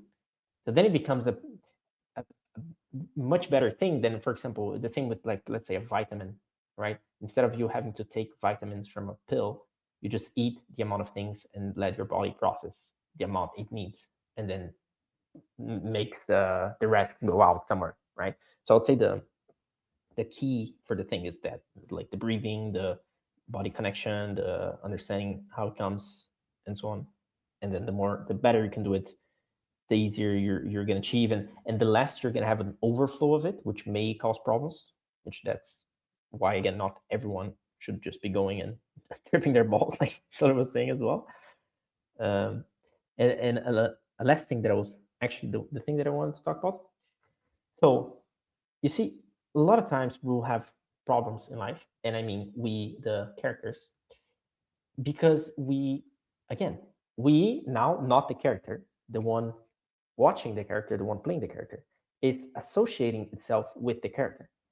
And that's kind of the fun of the game, right? If I'm watching a movie, the movie, I'm going to be emotional about it, maybe, if I'm into the movie, literally, right? If I'm into whatever scene is going on there, if I almost forget that I'm the one watching it and I think I'm the one in the movie. So that's kind of the fun of the thing that we're doing right now. But at the same time, sometimes it gets too harsh and we don't remember how to get out of it. And again, it's not medical. I'm not saying you should do it, okay? I'm just saying, just a thought. When you do disassociate of the character, when I understand that, okay, I am not necessarily the character, then I can, from the outside, zooming out, see that, wait a second, the problems or the things exist only in my mind. And it's so funny, especially if you're someone which tends to help others and think, oh, I must help this person, otherwise they cannot solve it. Try this exercise. For the next 2 weeks, say no to everything. Literally, if you see someone and it's gonna be hard, especially if you're doing this for years, it's gonna be hard. But say no. No. You're not gonna do anything for anyone else. It's not egoism. You're just gonna see how people can do stuff. That's it. People can do things. Like, we are not superheroes in the sense that, oh, we have to do everything for everyone. You can just see it for yourself. And it's so funny because then you start to understand, oh, okay, wait a second. I don't need to sacrifice myself sometimes because people will figure it out. And it's, again, it's like when animals go out every day, they don't wonder, right? They don't fear that, oh, maybe I won't have food today. They just go out and get food. Simple as that. Sometimes we overcomplicate it as humans and think, oh, I need this and that. Maybe I won't get to pay rent this month, that month. It's like just live life. Do what you think you should be doing, and be clear with that. Right? The most you can be. And I guess that's there's a lot of stuff in the book that goes into that as well. But the more you can remove the fears, there's especially a phrase in the book, I think it's like fear is the source of all false perception. And I would say, yes, fear is one of the sources of false perception. I would say another one is guilt and vice. So if you create this guilt of, man, I shouldn't have done this and so on, you start to get into some kind of weird state where you cannot really solve the thing that you're guilty for because it's in the past already. So it's like you created a program that will corrupt itself. It will eat yourself. It doesn't make much sense. And the vice is the same, because the problem with the vice is that it never ends. So that it's not that let's say necessarily, let's say gluttony, right? Oh, I'm eating a lot. The problem isn't necessarily eating a lot. It's eating a lot unconsciously and not knowing when you can stop or how you can stop. That's when the vice becomes a problem, because then you cannot control yourself. And then eventually you're not going to be able to do it for whatever reason, because let's say your body cannot take it anymore. And then, well, guess what? Now in your mind, you still have the need, but you cannot do it. Now imagine not being in the dense body anymore and still having the need. Then you can become what someone may call a ghost or whatever, right? You're still here, you still need the energy somehow from that thing, which doesn't even exist anymore because you're not even in the dense body anymore, but you feel the need for it. That's the three heads of Cerberus, the brain. So again, just I would say for those who especially, and I guess if you're into these kind of studies, a lot of people, or maybe the more left-hand path, not necessarily, but if you're into this kind of mindset of, oh, I need to help people and so on, try this, for a week, 2 weeks, and then eventually you can see that you can do whatever you want. Just don't try not to help people, and you're going to see how easily they can solve the problems themselves. It's actually so fucking fun. Okay, Matt, that was really good. I just will say really quick. Well, what are gods? I don't know. I think that all of those things are empty. I think that they are resolved in the one and the zero, and the yab yum, return to primordial, return to the Adi Buddha. That makes sense for me. So, Ike said all the Egyptian gods are numbers. I've heard other people say that. Obviously, Toby kind of believes that the world is also like Pythagorean and like filled with numbers, and like that's fine. There's so many ways to like sort of conceptually imagine the universe, but I do agree the world is the practice. That is so true. That was a really good bar, Solar. Anyways, sorry, Solar, go ahead. Yeah, so I just want to seize on something and also use it to kind of pivot back to something in the book that I would also like to talk about. I didn't see these things coming together though, so I'm glad it came this way. On the subject of exchange, right? So I have used a lot of blood in practice. I have never felt a particular like quickening or energetic response from blood. I still use it occasionally, like if what I'm doing calls for it. I'll be a good boy. I'll squirt some, some red juice over the thing, whatever. But it just historically it doesn't really activate. I just whatever. But something that I have experienced recently, and I'm trying to figure it out. And this gets into energetic body stuff and the sort of complexities there. So in an energy workshop I'm doing, among other things, we're basically playing tag with energy, right? So we are, for people who are spatially distributed, right? We're working online. We know each other from IRL, but we don't see each other about once a year. We are so we're cultivating like inner fire, or however you want to say that, kind of moving through a sort of secular creation stage, and Anyway, whatever. We're sort of cultivating energy, and then we're sort of, among other things, passing that energy, transferring it to other people in the workshop, right? And one thing that I've noticed on the subject of exchange is that, so when I either call someone into a sort of space of my creation, or when I go to them, so when I put our sort of like, whether you want to say our energetic bodies, astral bodies, whatever system you want to say, when we put those together and I transfer energy, I tend to get an explosive sort of multiplication of energy in my own energetic body, right? So even when I'm not really feeling it, when I transfer that to someone, my system just fucking explodes too. It's awesome, actually. It's almost like a hack to generate to like jumpstart my own tumo, right? Is to connect with someone who's also engaging in these practices, and then start reverberating off one another. It just blows up. It's really cool. It's really like very striking, because again, you're able to feel this stuff perceptually, even just like with your gross senses, right? And that's interesting in the subject of exchange and sort of multiplication, right? This sort of reverberation effect. However, it also gets into the kind of the weeds of the sort of astral body or the energetic body, what Buddhists would call the subtle body. I find that we might be conflating different ideas, and I'm curious to know like what you guys thought about Crowley's chapter on this, where he puts a very, very high importance on this, but also what he means by the energetic body might be different than what a sort of high level Buddhist practitioner is referring to when they talk about the cultivation of the subtle body and the very subtle body, which are considered to be very high level practices, right? So for Crowley, you're basically perceiving yourself from the outside. You're sort of like building up that sort of magical double, etc., right? The ka, whatever we're calling it. Whereas like a Buddhist, a seasoned Buddhist practitioner, what they can maybe do with their subtle bodies is maybe more profound and more robust. Maybe what Crowley is talking about ultimately matures into something like what the Buddhist is describing when they're talking about doing like the subtle body work and the 6 yogas, etc. Right? But anyway, and this is relevant specifically to my experience, right? So when I'm sending out let's say my double. Let me just use that language. Okay, so when I'm sending out my double to go meet with my boy and transfer energy to him and do the little cool reverberation thing, I'm still very much aware of right?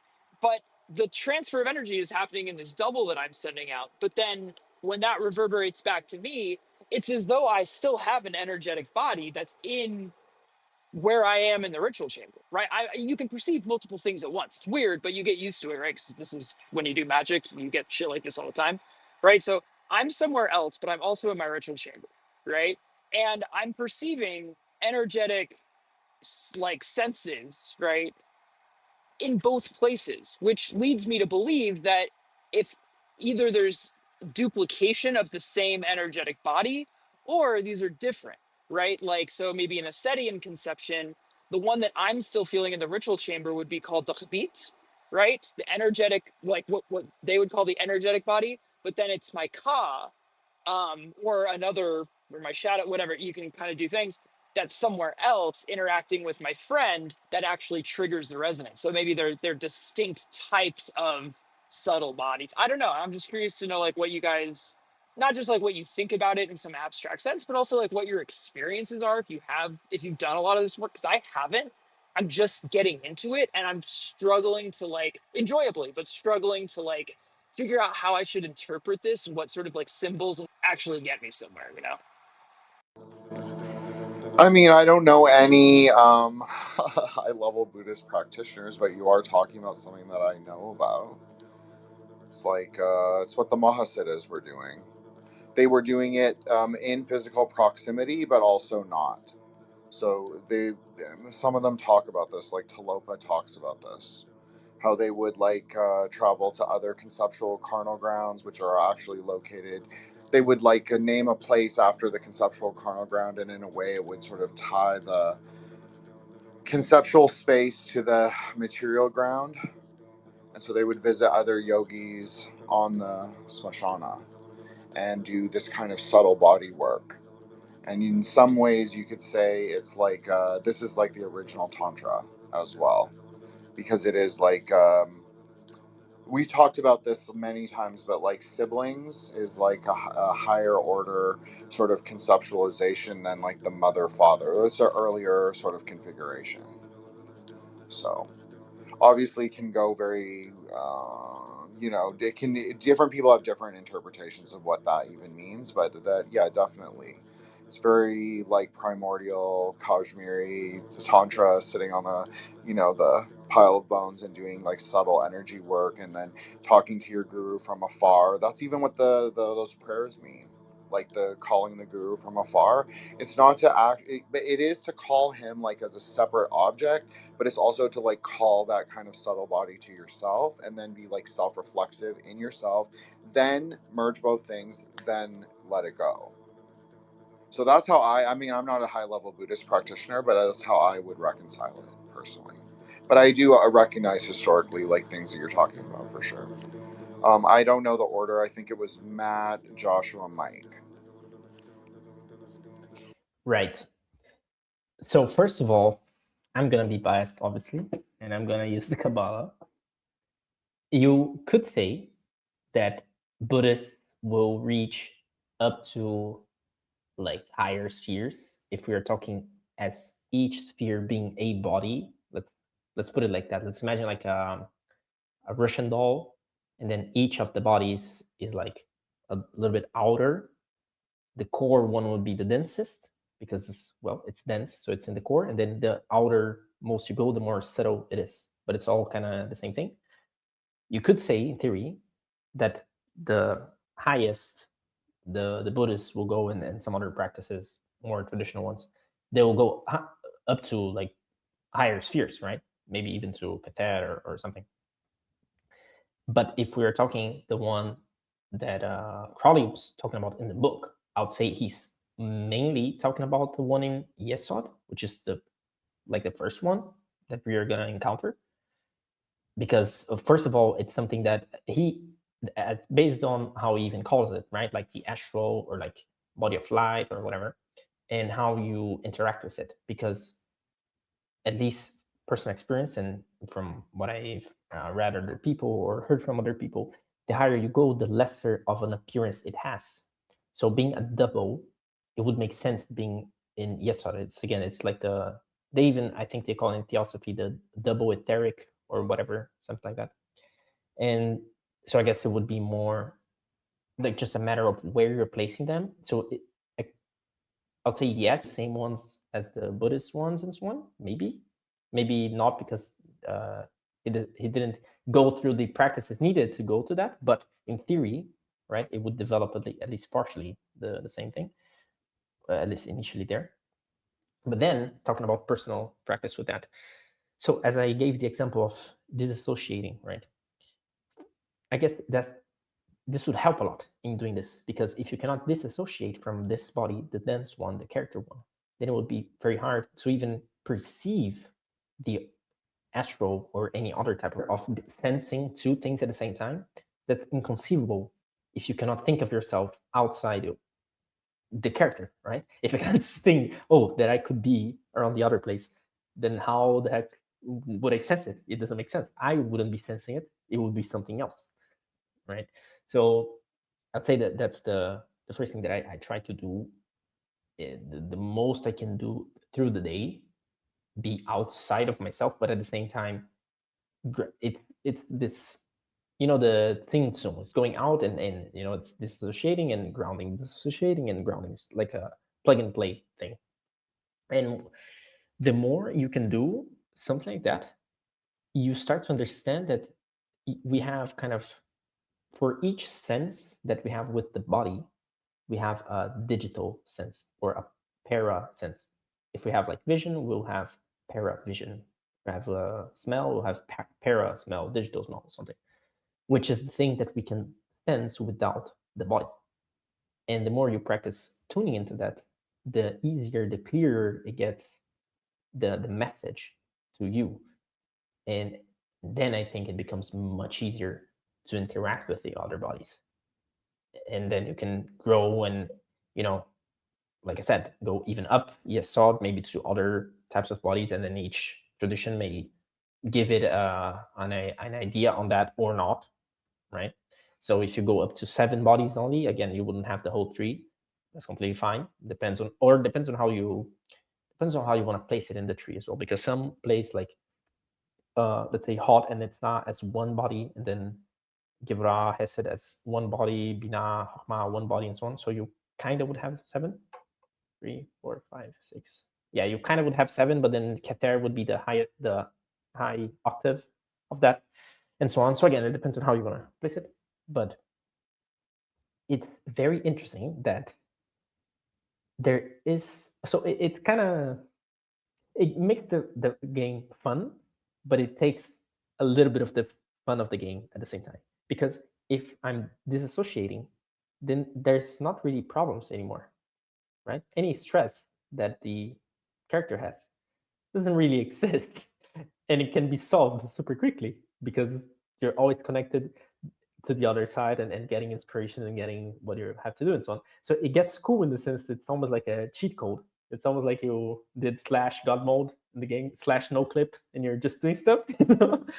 But at the same time, if you want to play out the drama a little bit, then, well, it's hard because you cannot, unless, again, you enter into the character and become the character again. So I'd say it's an intriguing thing to do, because the more you do, the better you get. And it's harder to do it when there's high stakes. So for example, if you try doing it, if you're practicing any martial art or something, and you're fighting, it's going to be pretty hard to not be in the character if you're getting punched in the face, right? It's going to be pretty hard to not let the reptile brain say, I want to, defend myself and so on. But it's a good practice. And again, I think it's crucial to do all the things that we want to do magically. I'll say it's at some point it's going to be crucial to develop that, because as we all know, magic is real, and magic is not lighting up a candle or an incense or saying some words. Like, that's not the magic. That's maybe part, and it can help you do the magic, but that's not the magic. I think for us to do the magic, that has to become like a crucial part of the thing. Developing those, clearly see it, to imagine it, but also the connection with the body, which would be what we're talking about, the breathing, the gestures that also he goes about in the book, the gestures, the speech we were talking about, the logos creating through the voice and so on. So we need the synthesis, otherwise we wouldn't be in a dense body, right? It doesn't make sense. So we need both to create stuff here. And I guess that's what I had in mind. Well, that was really great, Matt. I wanted to address the blood thing because I never really was able to. So, obviously, Crowley talks a lot about this. The blood is the life. He's like, this is explained by the Hindus. Well, which Hindus? By saying that the blood is the principal vehicle of vital prana. Okay, well, it's not the principal vehicle. It's one of 5. This is just a basic tantric sort of configuration. And the vitality is actually found in the alchemy. Of all blood, what the Buddhist tantrics actually posit as the highest kind of blood is not actually the blood of sacrifice at all. I know, all of pagan Twitter just quote tweeted me and was like, we hate him. Okay, but they did say, and people are going to think I'm a freak, but they did say that Starfire is the greatest kind of blood of all. And I think this bears out, and I think that you can see this as a clear folk magical analog, where menstrual blood is in fact used universally, basically, for a gross sorcery, but also perhaps higher sort of ways to, navigate ritual methodology. So Joshua and then Mike, and then we'll begin to close. Yes, thank you. Well, first I'll comment on what Matt was talking about. It, not being in character when you're receiving a punch. It's kind of hard to dissociate in that moment. You reminded me of the movie Fight Club, because this is not maybe something that I guess I would have realized until now. But he has to dissociate, to go through a lot of that stuff. And he does have a place he goes, right? Isn't that where the penguin is? And it tells him to slide or whatever. But yeah, so I think that you're right. There's some type of an ability there to dissociate that gives you access to other things somehow. And he would even refer to himself in the third person, like he'd say, "I am Jax," whatever. But anyway, but what Solar was talking about earlier about exchanging the energies with the fellows in his group, it reminded me of the 100th monkey thing, that where the monkeys were on an island but separated, and some of them were washing yams in the salt water of the sea. And even though some of these monkeys had never physically met, they began practicing the same behavior in disparate locations. And so the idea was that they were achieving a critical mass of sorts, where enough of them had begun to engage in a behavior that somehow it had like a influence, through a layer. Like you said, how far out do these layers exist? Well, at least this on the collective level here, these monkeys were transmitting yam washing. And so maybe in that, I was just curious if you guys, when you transmit knowledge, have you experienced anything like that? And then I was thinking also of how similar this was to the Bene Gesserit sharing of knowledge, because they would do that when somebody would die. They would pass on the knowledge or whatever. So I wondered if maybe this was somehow used in, any old practices that we're aware of, like, do they try to pass on some type of knowledge? And, that almost reminds me of like the succession of laying on hands with the prophets. They claim to go all the way back to Pentecost, for instance. Um, the digital twin thing also kind of came, or excuse me, the twin thing came up, and it made me think of the digital twin that Palantir and them are creating today, and how it's like they're trying to do through technology some of these things that are in magic and also in the spiritual realm. And so it's like, for those who are not yet there, they're taking advantage of them, becoming like gatekeepers. It reminds me of that scripture where Christ admonishes the Sadducees and Pharisees for putting stumbling blocks in front of people, And I think in that way, that's kind of what they're doing. It's like, oh, you'll never be able to do magic if we lock you into this matrix digital twin prison, And so I don't know. So that was just a thought that kind of came across my mind. And then the final thing was about what Matt was saying about saying no, trying to say no. I actually experienced that today. I had to tell the same person no 3 or 4 times. And then he even asked me the last time, "Are you sure?" And I was like, and I found myself raising my voice toward the end of it. And I was like, because I felt like it was that emotive quality was needed to, "Are you sure?" Well, if I add some emotion to it, will it be convincing that I'm sure enough then? And that was after that, it didn't happen another time. So I think sometimes there is some type, and I was like, man, is that like a spiritual test? Am I being harassed? And so, and it reminded me of the only other, well, not the only other time, but another time very much like it. And both times it was somebody offering me pizza covered in sausage and pepperoni and stuff, knowing that I don't eat pork. And so it's like, why do I have to tell you like 5 times no? Like, even under normal circumstances, that should seem appropriate. You don't want any? Okay, fine.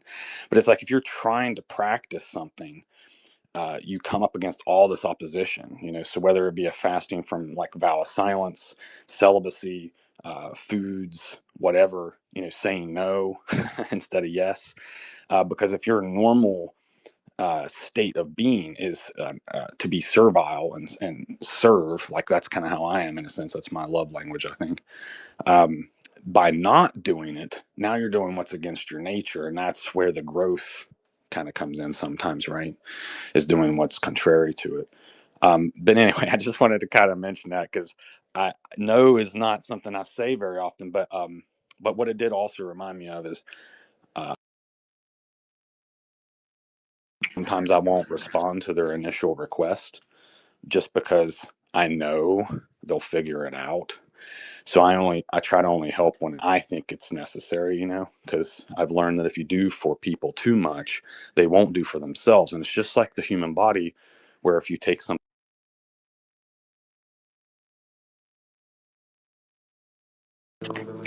Joshua, you just cut. Solar, do you want to respond? I bet Mike had his hand up, so I'll let whatever way you guys want to go. Yeah, why don't you have Mike go, and then I'll respond once Joshua can hopefully reconnect and hear, because I wanted to respond to a question that he asked specifically. Okay, Mike, sorry, go ahead. I'll go quick. The discussion has progressed so far, and there's so many things I want to comment on, but it's gotten to a point where there's too many things. So I'm just gonna comment on some things Joshua was saying before he cut out.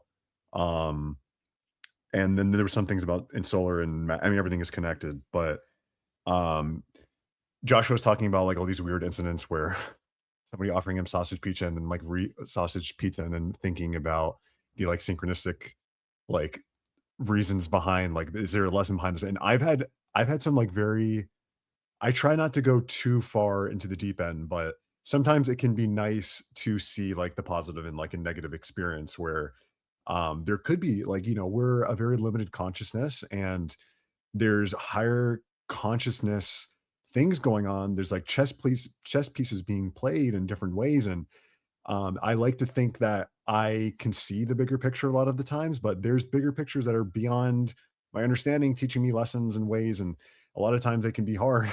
And Matt was talking about too as well, and trying to not be pushed around too much by forces essentially to try to ignore things. And I think that's a big lesson that we all have to learn, but I've especially had to try to not be triggered by stuff. And I don't even think I'm someone that's easily triggered, to be honest, but especially when you're meditating, meditation progress can be so fragile, and it can literally be obstructed by any reaction, like any like strong reaction. And a lot of the times it's not, and what I've noticed, because I've been trying to do stuff for a while, and I've had a lot of progress in instances, and I've seen progress go away in literally a day because of either just not doing something, like because meditation, you have to like literally you had to do it like an hour in the morning and night to like make like some like serious progress. And if you miss like one fucking meditation, like you can actually lose like all your fucking progress with that. And not literally all, like it's a little bit more complicated, but like if you're with certain things, and or if somebody's like, if you're reacting to something happening, then you lose it. And this has happened to me so many times, and I have a very chaotic family. So there's a lot of like things constantly challenging me. And I feel like this is like a lesson that I have to like overcome, where it's like it is hard with certain things, but it is possible to not react to things and to like try to maneuver around them in the best way possible so that you're not to say no, like Matt said, in certain ways. And there was the things that Solar was talking about before were very, very interesting. I have a lot of questions, and we're at the end of this now, so I don't want to say too much more, but when Solar was talking about, I am curious, like if you're specifically astral projecting, or if it's like a type of what's it called? Just like I guess I can't think of the not bilocation.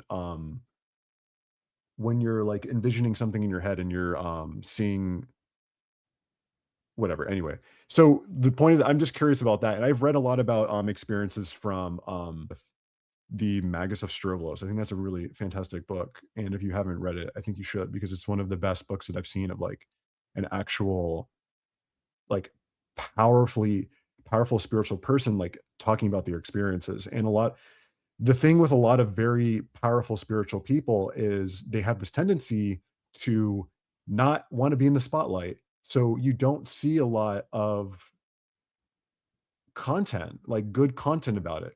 I mean, on one end, there's not a lot of people that have been able to do things to like a certain level because we're just like in a weird state where we are right now. But on another level, a lot of people that are able to like reach these like really powerful states that can do things that are like crazy. And I don't even want to say them right now because the extent of what's possible is just sounds ridiculous. But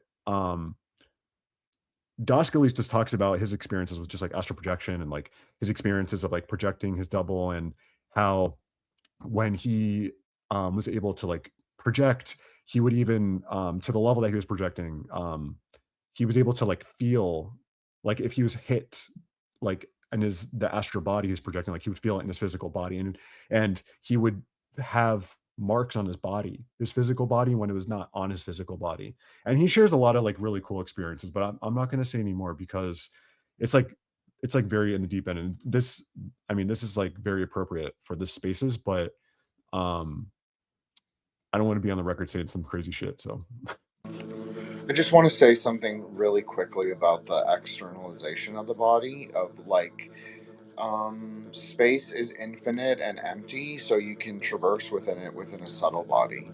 That's how we would say in a higher yoga. That's what I would say. So there is no real like you've defeated the Time King. Like you've defeated him. Okay, moving on. You're in space. What is space? It's infinite. It's in awareness. It's in love. It's in all those things. So yeah, you can easily traverse in it. Now, what is that is able to traverse in it? There's different stages, different like Bardo stages, you could say. So I think that I think Buddhism resolves a lot of these issues for sure, for me at least. But I think it's interesting hearing what everyone says, and I do have a response to the subtle body thing, but I'm gonna let Solar go. Okay, Solar, go ahead. Cool. Yeah. So since we're late into the space, I don't mind going full schizo hours here, right? Like you're along for the ride, right? But if you're still tuning into this, yeah. So let me answer Josh's question and Mike's question together. So I'm not particularly good at this, right? So for me, for the stuff that I initiate, it's basically visualization, right? And particularly, I have a lot better results basically like either putting myself into or calling someone else into a sort of like non-spatially located space, like a kind of like zero empty space there. And again, there's some maybe overlap with different like chakras and stuff. Like it's a little more detailed than that, but like basically it's essentially visualization. The only interesting thing is that like I can do that to someone who isn't necessarily doing energy work, and my interaction with them in that space feels legitimately different, right? Like I get a far, let's say, lesser result if I'm trying to do my little energy transfer resonance thing with just some random person versus someone else who's like also cultivating, like, or really has any kind of spiritual practice, but particularly like doing some bad energy work. So that's kind of interesting, right? Because if I were just like schizophrenically imagining all of this, well, then why couldn't I just imagine anyone and get the similar results, right? Blah, blah, blah. However, and that's pretty normal, but there's this schizophrenic part. So, um, I don't mind sharing this because I find it very interesting. So there was I'm not going to say who, right? It's a short list of people that it could be, but whatever. I won't be specific. So there was someone who ended up coming on Threshold Science, but who had some issues with some stuff that they saw on the timeline, right? And like, long story short, I got basically interrogated by someone um, who was not like physically located where I was. Someone came and said hello, and basically was like, "Okay, buddy, what the fuck is your deal?" And I recognized their presence very distinctly because, so in the Temple of Set, they would say this person has cultivated the Sekhem, which is the sort of netter soul of Set. It's a very distinct energy, right? So, and if you engage with Set directly, you get a taste of this, right? Because there's like a certain like resonance, certain frequency, a certain flavor, right? It's very, very distinct to this expression of like the mind, if you want to say it like dharmically, right? Like Set, like any like deity, is sort of a certain sort of configuration of the sort of primordial gem, right? Seen from a certain angle. Anyway, so it's this like certain like taste that you recognize. And practitioners at a certain level essentially cultivate that sort of Setian dimension sort of within themselves, like taking that sort of within themselves without sort of losing out on other aspects of their individuality. And anyway, so when this person basically came and put me on blast and was like, all right, what the fuck is your deal? I'm like, oh, I know who this is. Not like even particular. I mean, I did know who it was just because of context, but also like I could tell that this person like had engaged in certain practices over a course of a long period of time based on this this sort of signature property, right, that I've only ever experienced with people who have worked in the setting, right? Let me just say that. That person could obviously do a lot more than I can do, right? I cannot ruin someone's day or like terrify people by essentially like causing them to experience a sort of mental psychic malaise, have to go into meditation, and then be immediately like waiting there on the sofa, like as soon as you as soon as I opened myself up to like, okay, what's going on? I felt like there's some other like, you know, something else is present, right, in this kind of mental space. And then the sort of energy of this person was like right there. I was like, okay, what's up? So that's pretty cool. So that is, again, like whether you think I'm an insane person, it's not really my problem. I'm not really trying to convince you of that. I'm simply saying that from my experience, a whole lot more is possible. I am simply not at a point where I can do any of that. And frankly, I'm not really trying to cultivate cool shit for the purposes of like party tricks or the sort of magical initiatic equivalent of party tricks. That stuff comes, I'm sure, but as a process of like transformation, realization, and basically like settling the mind in its natural state, I would say, right? So like for me, I don't want to like present this in kind of a backwards way in terms of emphasis, but to answer the question, that type of like information transfer that Joshua was asking about does absolutely seem to be possible. I just have no idea how to do that. The stuff that I'm able to do is basically like I can tomahawk dunk energy into someone repeatedly and get their attention, which I actually did this past week in a very useful way. Someone needed to get back to me and had kind of gone radio silent on me. So every other day, I basically just like energy spiked them, and they were like, "Oh, hey, what's up, dude?" You know. So, but that's about where I'm at personally. Well, I mean, I understand the process you're talking about, Solar. Like, this is just deity yoga, because the deity is also yourself, especially if you're practicing, like, the dragon, Rahulazah. It's very powerful. He's the protector of the Dzogchen teachings, so it's his natural space to arise in that pristine awareness or that space of the mind. But you also have to set the circle first. So this might be just a difference, that something that we do is we always have the, I guess, emanations of the world, or the not worldly protector, the the enlightened protector, but also maybe worldly protectors alongside him. They're always visualized in a specific way, rotating around the mandala, like yourself, but the mandala in a specific way, which does tie to Crowley and like his emphasis on like the ritual sort of methodologies with drawing the circle of manifestation and all that. Like there is something that we do in our minds to make sure that like nobody's around. Now, does that make me particularly immune? No. I'm immune. I'm stronger against certain things than other things. That's anyone who's going to be particular in a deity, and this isn't because the deity is real. It's because the deity has certain qualities that we can then identify with, and then also self-combust. So, like, okay, what's a good one? Like a good outer deity, like a Mahakala. He's a great outer deity for this. Just to explain it, because he's very rarely self-visualized. He's always frontal visualization. So he serves, like if you do a Mahakala practice, what it does is it kind of sets that boundary, that Saturnian boundary around you, and like allow you are then become the king of the space, not the space, excuse me, the time conquers space, especially in sadhana. That's not necessarily true, but until you conquer time, so you have to become post-conceptual. So that's like a little higher yoga. That's why the yogas are always, they're preparing you to get to these higher stages. But anyways, Mahakal is good because he appears at all stages. So it's basically to set the time that you are in sadhana.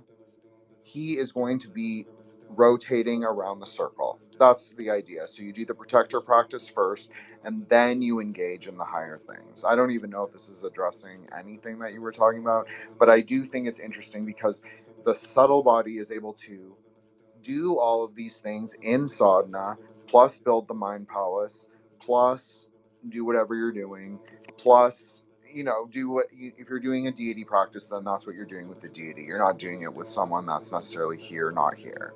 But definitely you can. Definitely there's so many stories about that.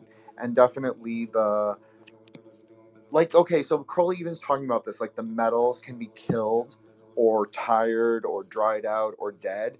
Yeah, because they have to be brought back with the most basic of alchemical formulations, which is lightning. So they are buried in a rocky place with like a treacle, a trident, and then they're covered with sand and covered with tektite and like copper bearings and silver bearings and gold bearings, and then it gets electrocuted, and then it becomes what's called a 5-element offering.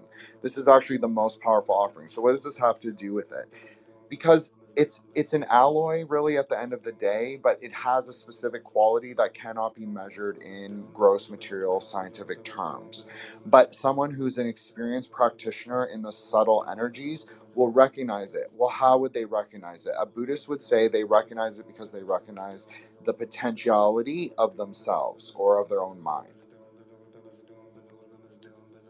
So you're not identifying, you're not clinging. That's a more Buddhist way, obviously, but you're recognizing the potentiality of diamond thunder. And the diamond also has to self-combust. Like, yes, the gem, the prismatic diamond, is showing the sort of multifaceted, splendorous nature of wonder, like splendorous nature of the world, but you also have to let it self-combust. Because you have to release that primordial bija. You have to let that go. If you want to say Kether, you have to say Kether. But or if we live in the hyperspace kingdom, then it's more like the Shakta Tantra. It's not that the Shakta Tantra is right. It's that the image is Buddhist, but the Buddhist image is so secret that you only ever see it in Shakta Tantra. So the Chinnamastika image where the blood is coming back down. So to go back to the blood. But this is just this is post-conceptual blood. It actually has nothing to do with Pashubali or blood or even Starfire at the end of the day. This is like Jodorowsky, like mind palace shit. Like you're watching the movie. There's all these like emulations of blood, like simulacra of blood, and like the ideas and the shapes and the rotating patterns. But it's not actually blood. It is blood, but it's not really. It's that you're visualizing it, you're seeing it, you're believing it. So that's a part of it too. Anyway, sorry, Joshua, and then Matt.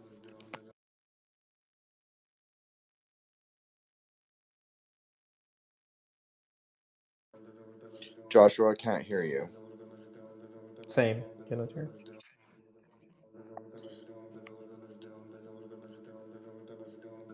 Okay, Joshua, try again. Okay, Matt, go ahead, and then when Joshua comes back, if he can do it, he'll do it. Okay. So I would actually like to try to synthesize, because as you guys were talking, a bunch of other stuff came up. But I don't know if we have a hard stop, because you mentioned we might close in a bit. Just thumbs up if we have a hard stop. Otherwise, I'll just riff. So first of all, talking about Crowley and astral projection. If any of you have the chance, I had it. It was super cool. In Austin, there is the library of one of the colleges there, and they have some of Crowley's notes, and specifically there is a note on his astral projections, and it's very nice to read because you see how, well, after the guy wrote a book on how to do it, how he actually perceived it. It's like there's his diary and there's his notes on astral projections. Both are nice. The diary is more of a, well, real life thing, right? Is the real life astral projection, the Malkutian astral projection. But anyways, so that's very nice. If any of you who are in the US have the chance, go do it. Another thing, just really very quickly, Mike was talking about the disassociating from the word problems and so on, right? I'm not going to go too deep here because it might be super tangent, but I was watching this anime. I finished it today. It's called Sea Control, The Money and Soul of Possibility. I posted about it in the timeline because I saw it on TikTok, and it literally had a tree of life in the body of a character. I was like, okay, I have to watch this. And it's just 11 episodes. But basically, it shows, and Mike, if you have the time, it's just 11 episodes, super quick. But it shows how a lot of the quote unquote problems that are created are not even in people's hands, in the sense that if it happens, like something happens, like a crisis or whatever, there's literally nothing you can even do about it. Like people will literally in the anime, they'll just like stop existing. That's their allegory, right? But they'll literally just stop existing. So if you see it from that lens, either you grow up to play the big league, but then you're also not necessarily going to be affected because you're playing the league, right? Or you just accept that you're going to be affected, and then what's there to do, you know? Like so again, watch it. I think it will be nice, but maybe we can talk more about it in another time because there's a lot of cool things from the anime. Then regarding the what Solar was talking about and Jin as well. First, the pinging people, like Solar said, man, that's so freaking cool to do. Honestly, it's literally, and we all do it, especially with family, right? I'm sure if you have like close family or close friends as well, you think of them, they call you, or you call them and they say, oh, I was just thinking of you, and so on. So this happens already. We just need to understand the technology and use it more. And then when you do, it's so freaking cool because it can be as a matter of seconds sometimes, or like minutes. You ping the person and they'll message you. And it could be someone which has not been messaging for like years, and it happens. It's like it's just so crazy. So first of all, that. Second of all, the circle thing.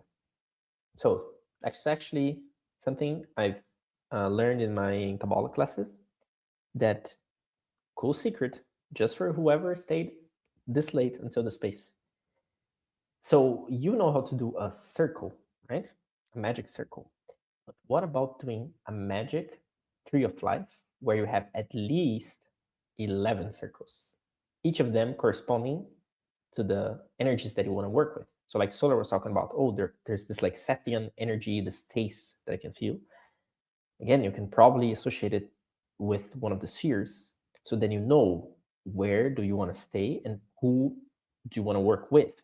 I can give an example for Umbanda and Kimbanda. They'll have the Eshus.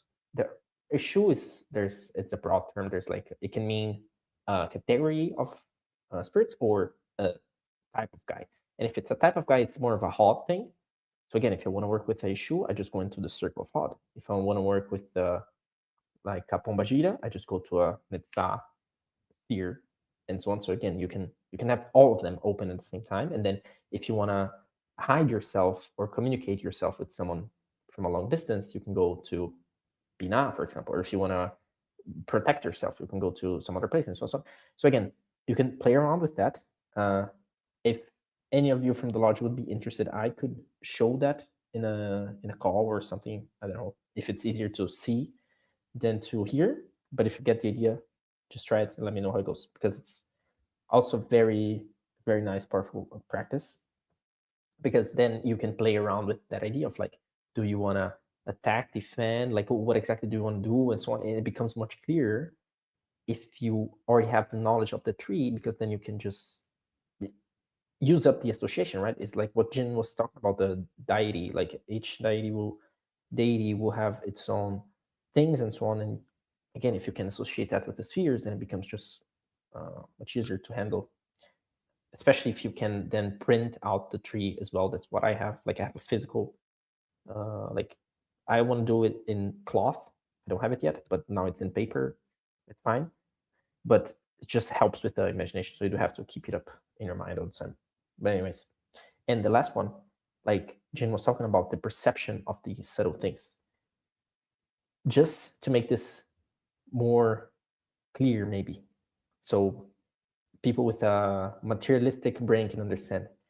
We, a couple 100 years ago, couldn't differentiate between Wi-Fi, radio, microwave, and so on. And now we can. Now we have the tools to see, to measure, okay, this is Wi-Fi, and I can see how good the Wi-Fi is. It's a good connection, a bad connection. Oh, this is microwave. Is it in high, medium, low? Is it radio? Is it AM, FM, like which frequency and so on? So just because science cannot measure it now doesn't mean it doesn't exist. And it's quite the opposite. Like science usually is late for the party. so it's again just giving out points to what Jin was talking about, just making it more grounded so people may have a reference point. Anyways, man, such cool space today. Thanks, guys. Thanks, Matt, and thanks for bringing that down. I'm just like, I like to be Droyan. I like to live in the conceptual space of Hokmah. Like, I don't know, the post-conceptual space, the smoky palace, right? The bridge between the crown and the rest of the world. So with all that, okay, well, obviously I see hands, so we'll do hands, but no, I think that's what Solar is talking about with like the energy work. I think that is fundamentally like very Dzogchen. That completely makes sense to me. Brother yoga, okay, that's even what it's called. All that, okay.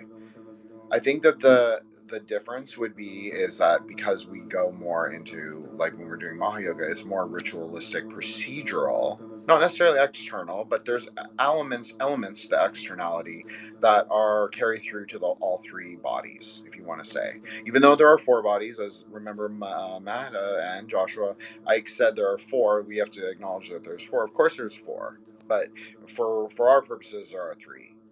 So so some of the things that like are ritually prescribed to burn. Sometimes you burn certain nectar pills. Sometimes you don't burn the nectar pills. It's not for energetic, like transferring with the deity, but because those those nectar pills have three bodies in them. They have like the gross herbs, the transmutation of the materials, like like all the cakes of light, whatever, like that, all that stuff that goes into it, the barley flour, all that, okay. Then it also has so that's the secret layer, and then the inner layer is the prayers and the ritual timing and the astrological sort of like structure that those things are made. So it can protect, it gives like a protection, it gives like a power over like the sadhana space. So it's not like it's just I think that the thing is, it's like, it depends how procedural you are. If you're going more like we're doing primordial carnal ground, and we're going to see people through their subtle energy bodies, where you can interact with them in these like specific or not in specific, non-specific ways. And like, that's like just Buddhism, because that's like just deity yoga, because that's like exactly how you treat dealing with a sick person, or dealing with like your enemy, if you want to take it there, or you want to call someone forward. And again, the specificity of the deities.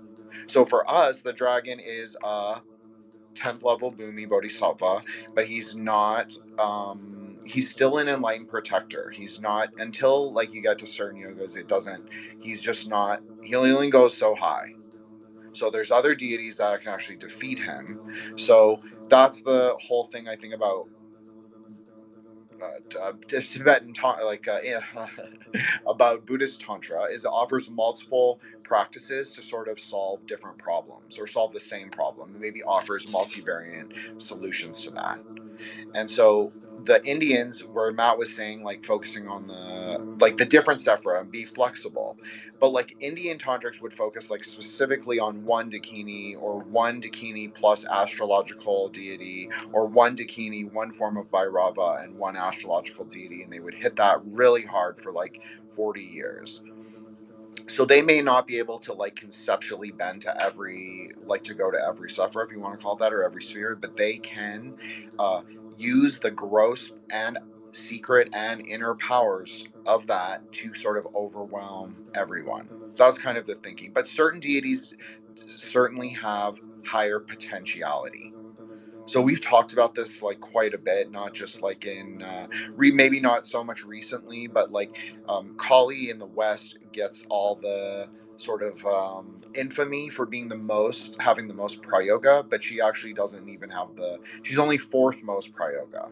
So there's like a ritual ordering of how they would even be potentiated. And so if you are accessing the deity, remember, it's just not really a goddess. It's like a dakini. It's like empty, non-dual. But so if you're accessing one who has the higher prayoga, you also have to control that kind of feedback, because there will be feedback, because it's a dialectical relationship. So what you're asking of them, if you're asking of them like to do a wrathful thing or to alter reality in a specific way, well, then your perception of reality is going to also be altered in a specific way. So you have to be able to like reconcile that. That's why certain goddesses are considered to be Virasic only. Only people who have witnessed the acts of the battlefield or the carnal ground both, because only then can their consciousness sort of I guess reconstitute in a way that makes sense. It becomes a non-dual experience, like in and of itself, because you've seen it, you can visualize it, and you can also have that inner relationship with the deity who is also empty. So I know that's a little meandering, but those were some things I thought of. Okay, Mike, sorry, go ahead. Sure, mine will be real quick. And with what Jin said and the three bodies, that is my understanding as well, because and this maps to the tree of life, because you have Malkuth going to the physical body, and then you have in between the layers, you have the etheric doubles, and then you have the astral body, and then the noetic body. And each of those can actually be used to enter like those dimensions. And those are the only other two dimensions, as far as I'm aware. Like when you astral project or you're dreaming, or essentially you're in the astral. But you can enter the noetic, which is more abstract. And that's a whole nother story. But I just wanted to talk about like briefly just with Matt and Solar. So like with energy and sending that, I I I feel like it's more a hindrance often than like a tool. I feel like I'm never trying to like I understand that when you think of people, like you contact them in a way, but also and it can be hard sometimes to distinguish if they're thinking of you and they're contacting you, or you're you have an attachment and then like you're contacting them. And I find this is like something I'm often trying to like untangle myself from, because I can often get people like stuck in my head and like entangled a little bit.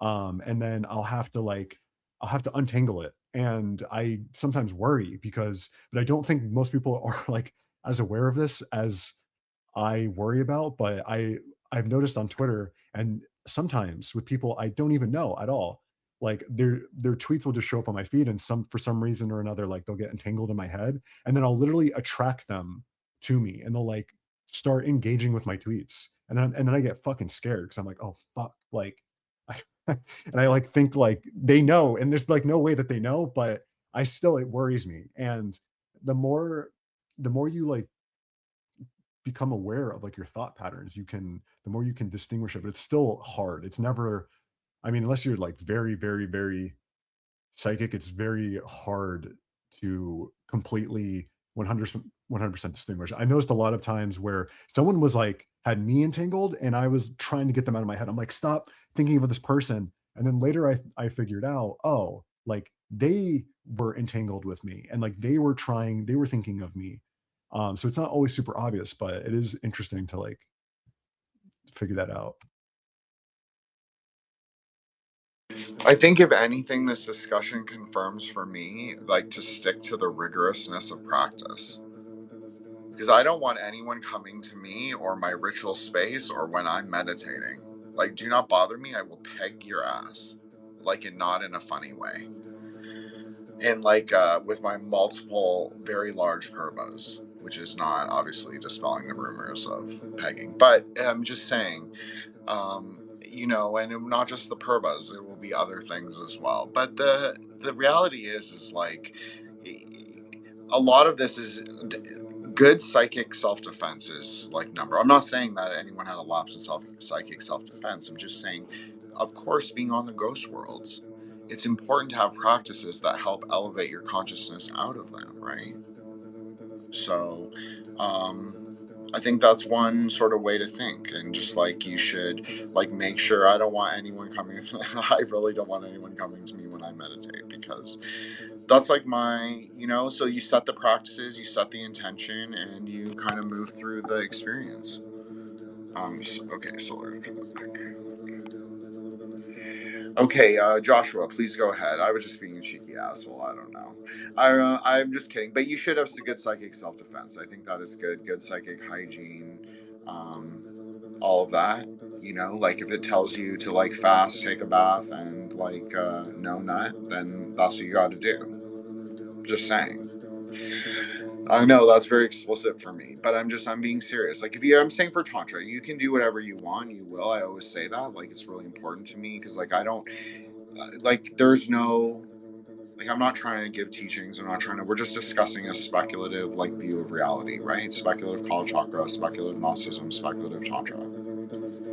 You can take of it and make of it, or you can say it's all bullshit, it's all just conceptual garbage, just like words to be thrown into the carnal flames. That's totally fine. That's why I try and use like very simplified sort of like mimetic catchphrases to sort of like to express what I am trying to say, because I just find that it's much easier, better with the fewer words. So that's why I say like good psychic self-defense, good psychic hygiene, just because it gives you like it will enhance your practice, because it will also show the stability of like your mind. Like we talked about this, Solar brought it up, like the strength of your mind, like how much do entheogens affect it? Like I don't regularly do that much entheogens. Like yeah, I smoke a little pot, but I don't even take an Advil. I'm not justifying, I'm just saying for me, there's like there's degrees of intoxicants, and there are other things. Like there's a lot of food that I just don't eat because it's like too hard to sort of maintain a track record for sadhana. Like I try and eschew like rajasic food as much as possible, and that's not going to be for everybody, because people want to like if people really like that, I'm not going to tell them not to do it. I'm just saying that's for me. But like I know what I have to work on, so all I can tell people is like what I do for myself rather than what to do. So I just think just try and remember the space is speculative, and I do think it all begins in your own mind. And I also think like we are luminous and massless beings made of light, and love is in the space of emptiness, and how do we engage in that? And I think fundamentally that's up to like our perspective or our view. And like end of life practices, this is such an important part of Buddhism. Like it's like almost like a fundamental part of Tibetan Buddhism, especially for older monastics, for obvious reasons. And I think that they prefer Dakini practices. This is just looking broadly, or Yamataka. So obviously Slayer of Death or one of the Dakinis. You can also arise in the Bardo realm, because that's who's going to be able to lead you through if you plan on going higher or coming back. Some people do want to come back. I'm not saying I do or don't. I'm just saying different people have different terminuses. So you have to allow for the variation, and like what people think they want, and like when they're saying it now is not the same as like in 100 years. Like everybody knows, like I love to say, Jumi Pomrinpoche, he was like very pro, and then at the end, like his very end, he was recorded as saying something a little pessimistic. He's like, I'm never coming back to this carnal ground ever again. And so because he's like, I came to bring the word, so I'm never gonna, like, I'm going to the massless, luminous, like non-returner, like Pure Land space. He liked a specific Pure Land. We won't get. Oh yeah, I think he liked Zamdog Powery, actually. The copper colored pyramid. Just saying, in the sky. And so that's probably where he went with the Dakinis, because, you know, he was a big Dakini practitioner as well. But he also practiced the Vajrakalaya. So I just wanted to say that. That's why I like really have placed emphasis, like just not just Aeon of the Daughter or the other times we've talked on it, Vajrakalaya, not Purba, Vajrakalaya. That's the like left-handed sun practice. You want the Setian, kind of like the Setian deity. He's not the dragon at that point. He's three dragons, you could say. He's higher than the dragon himself. He becomes something non-dual. Yes, Solar. Or sorry, yeah, I'll let Solar. Yeah, Not I really was just quick. gonna say, like, at some point, not now. We need to kind of get into the weeds of that and distinguish between Vajrakalaya and Purba. Also, like, I have a very personal reason for wanting to make those distinctions clear, but I also think that would be a sort of general interest thing to talk about at some point. Just bookmarking that. Yeah, it was intended. I mean, I'm always game, you know, for us to have, like, I love Buddhism the most. So, like, when you ask me more technical questions on my sorcery system or the one that I utilize, yeah, that's awesome. We'll talk about that. We'll have a whole space dedicated to that eventually. Or a show. Maybe a show, but whatever. Matt Murrah, please go ahead. And then Joshua. Yes. Just to tag along on what you talked about, the eating or not eating, or just how treating yourself, it becomes very, or like going out or in, like if you want to stay over or go out, right? You can look at the character readings, right? So numerology, gematria of the name, astrology, different astrologies even, and so on. And when you map it to the tree, for example, it's very clear. It's very, very clear to see what the character is up to do here. Doesn't mean that it cannot be reprogrammed. Again, always flexible, always in flux. But with the base programming, it becomes very clear. For example, if one has a lot of Binah and Malkut energies, like is very activated, guess what? You need to be dense. So you, as in the character needs to be dense. So it's not going to be dense by fasting and and doing a lot of incense. It's going to be dense by being dense, by working with telluric energies. So it really comes down to the body, how it was programmed and so on, and not understanding that, wanting to just go with the average diet or an average whatever someone tells you to do, is again, it's not going to be super beneficial. So definitely follow what Jin said. Go find what works for you, and if you're not aware yourself, just fucking do a reading. Learn to do it or pay someone, whatever. Just do a reading and start to understand. Also, you can see how the energies are going. Like, are the energies going down the tree or up? So is the character being prepared to be ejected, or are you just in the middle of the mission? Or again, you're still at the start, I don't know, just coming and going. You can understand it as well, so you have the correct expectations. You cannot have the expectations maybe of going out if you have a bunch of shit to solve. Unless you initiate yourself in Kabbalah, then the true one, yeah. Then maybe you get a pass for a couple stays. You don't need to do. But anyways, always up to you, not anyone else. Yeah, I agree. Unless you're a tantric Buddhist, then follow your guru. That's my words. And or in any initiatic tradition where you have to follow your guru. Like, don't listen to us, listen to them. But I agree with that. I think it's important to sort of discern your own methodology. And I did say Rajasic food. I actually meant Tamasic food. I don't eat a lot, most Tamasic foods, to be honest, including grains, very often. So just wanted to say that. Okay, Joshua, please go ahead. Can you guys hear me? Yes. Yep. Wonderful. So sorry about the technical difficulties. I had to restart the app or something. Seems like this week spaces have been glitchy on X. But at any rate, I only had a couple things to mention. Basically, earlier when we were talking about the digital twin and like spiritual twin stuff, I was wondering, can a mirror help with that practice if it's difficult? And also, when observing this twin, is it a mirrored version? Like, is it flipped? So I was just curious about that. Any feedback about that? And then also the other point was like pinging people, as we put it, kind of reminded me of how people will say, "Well, I'll pray for you," and so some people are strict and like, well, you shouldn't pray for people without their permission, or does it even work if you pray without them knowing? So I think you kind of get into the spiritual mechanics of the thing there. And so I think what we might be seeing happen there is, like, if you think about it Kabbalistically, the Tikkun Unlum aspect of it is like, are those chords between the Sephiro, that's the labor or work that we're doing and maintaining between ourselves and other folks or whatever.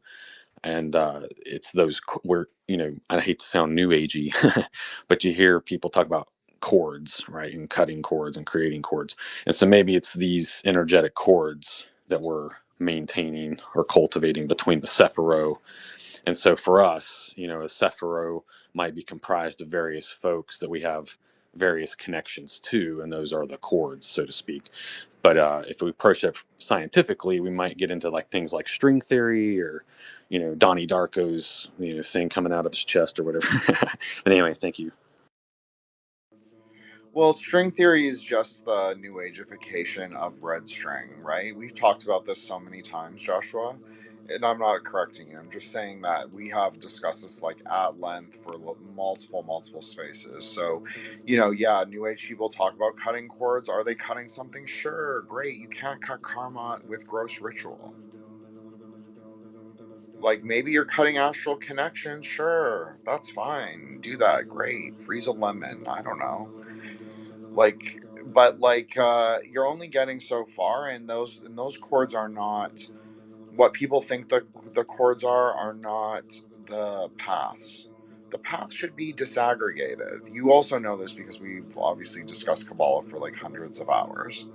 So if the paths are really aggregated, that's going to be a big problem, and they're going to start to fall apart. They're going to be made in deficit, as we've often discussed. Like, the arc is made in deficit. How do you build the arc of the tree? If it's filled with your preconceptions, oh, I don't like this person. Oh, I don't like that person. Okay. Why are you sitting around thinking about that person? Like how Mike was talking about, like how we call each other into awareness by thinking of each other. Like, if you don't like someone, then just like, you don't need to cut the cord. Just don't think about them. Like, yeah, maybe you need the outer ritual to help yourself, but like, also, like, you're doing an imputation in the sort of like, you're not cutting it cleanly like you're acting like, because you're still thinking of them. You're just using the conceptual act or the preconceptual act, because you're actually physically doing it, the kinesthetic act. You are doing the ritual, and then you're being like, oh, okay, I'm done thinking about them. But like, what was actually done at the subtle level? Nothing. It's just subconscious. That's only if you integrate it.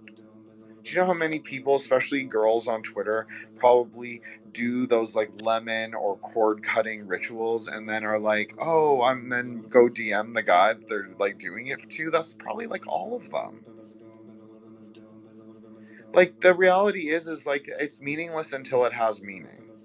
Until like it has meaning more at the subtle level, yes. That's why it's also important not to be like strict materialist or strict spiritualist, where you're saying like it's spirits, it's this, it's that. It should, if you understand it more of your own mind, that doesn't mean to the exclusion, but more of your own mind, it will be, a lot of this will be so much clearer. Kabbalah is so much clearer when you start to recognize, like, yeah, wisdom traditions, inner processes of your mind, where it fundamentally begins and ends, which is both Malkuth and Kether. That doesn't mean it's all contained in your gross material brain. No, like Mike said, the three subtle body, like the three body problem. Like, if you're a Buddhist, you believe in the three bodies: the worldly body, the quote unquote astral or like higher, like formless body, and then the higher body, which is like totally outside of like conceptual thinking, cosmic body. So like, yeah, that's what it all is. Just like people, I know we've talked about this, and probably it's partly contributed to my fault, but like, because I use the mythological layer to try and like navigate the ways I think of the world and the ways that I approach Kabbalah, the way I approach like Buddhism. I like the mythological layer. That's the most like makes the most separatic for me. It's the most splendorous of all the stories, rather than strict text. But when it comes to Tantra, you have to look at the strict text as well. But if you know Tantra, they also give you the mythological in the sadhana.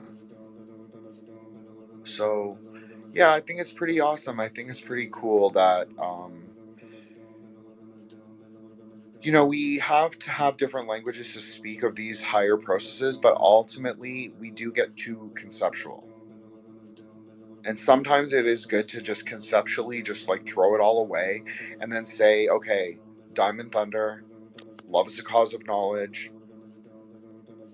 We're luminous and massless, which is also known as empty, but that's not nothing. And you have to like come together and consent. Like that's like the condensing everything that we're talking about. And also discernment.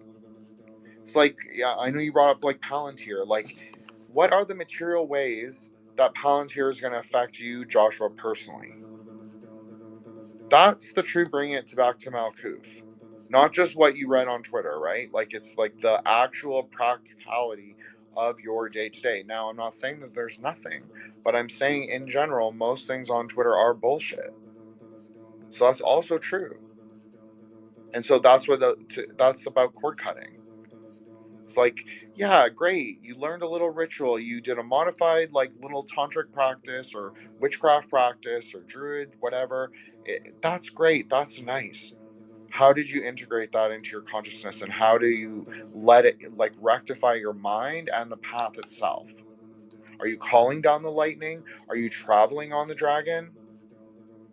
Are you doing something interesting? We always say, like, rectification and synthesis. Yesod and Tiferet. Where is that? In your mind, your consciousness. But Tiferet can also be understood as your heart. Isn't that really interesting? The sun rules the heart in medico-astrology, or astromedicalism. So, like in the moon governs the like sublunary mind, like the mind of like that kind of like consciousness, the dreaming consciousness. So like subconsciousness is how we would call it in more Jungian terms, right?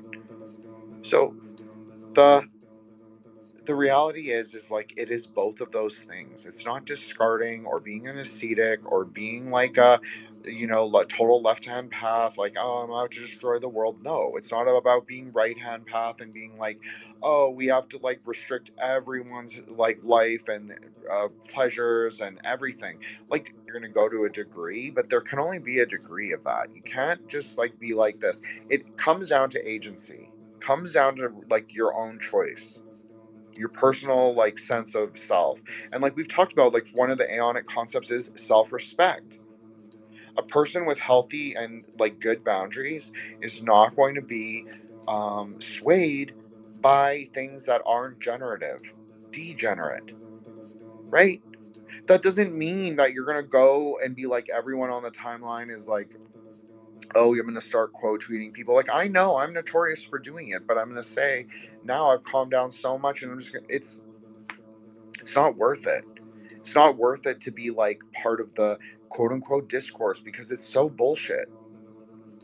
It just takes you out of yourself, out of your awareness, out of your intention, out of your will. It's pointless. And like I was, Matt had a tweet today that I was kind of horrified by, but then I thought about it later. I wasn't horrified, Matt. I'm just being, I'm being theatrical for the space. But he had the quote of it's the post about downloading books to your brain. And I was like, at first, my first reaction, so this was just going to say like Jin saw it, and I was like, he can't say that. And then I thought about it, and then I was like, actually, but he's not wrong. He's not wrong. If you have higher Dathic experiences, then hopefully you'll be able to maybe not download it literally, Matt, with your brain, but maybe your understanding will be so much greater, so much deeper. Maybe you will hear the inner kind of sound, the sonic quality of the silent word. That is 100% possible. So I think that and like Matt's free to say whatever the fuck he wants on his timeline. That's no problem. But I'm sharing the observation that simply because I reacted in a specific way doesn't make what Matt said not true. It wasn't like the exact way that I would have framed it, but it's not wrong. It wasn't wrong. Once I kind of weighted it, considered it, went through the Kabbalah, I was like, actually, yes, you're saying dash, the lights, you can see the words on the page. You're going to come to a deeper understanding because you had those Dathic experiences. You kind of have that recognition that it's like there's a more non-dual quality to the text that also comes through experience. So you're weighing that and sort of balancing that in your mind while you're reappraising the text. Yeah, I absolutely think that that's a higher wisdom experience, higher knowledge experience, a Dathic experience, a Vidya experience, but not just Vidya. But of course, you meet, that's one interesting way to say it. You meet the Vidya, you meet the Yogini, you meet the wisdom goddess, the Pranaparamita. You can meet her at death if you know how. If you know how to look at her, if you look for her. That's one way to say it. Okay, Matt, please go ahead, and then we're really going to close out. Yeah. By the way, the downloading books thing, I can DM you about it. But anyways, just regarding the thing Joshua asked about the mirror. So there is a practice you can do, maybe today even, if you have some time.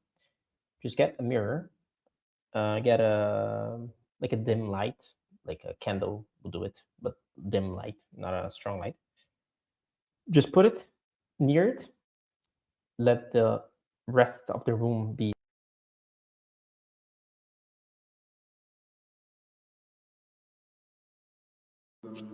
Matt, you cut out. You can hear him, Joshua?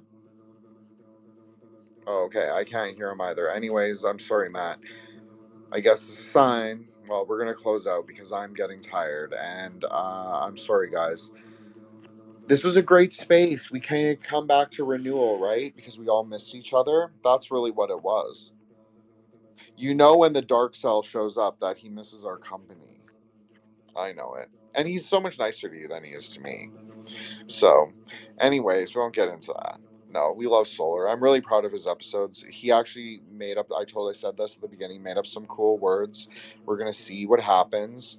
I did air the Andrew Edwards episode because Andrew is promoting his book, and like obviously Daryl from Martyr Maid is like really interested. So I hope Jin, that episode does if you're well. speaking, you're still on mute. I don't know. I'm muted. You can't hear me at all? I can hear. No, you're good, Jin. I can hear both of you.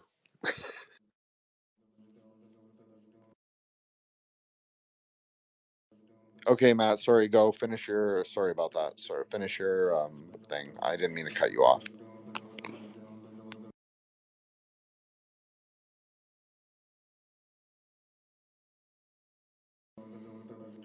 I can't hear you again, Matt. No? Okay. All right, well, we're going to close it, like, for real then. Sorry, Matt. Everybody check out Matt's Ko-Fi.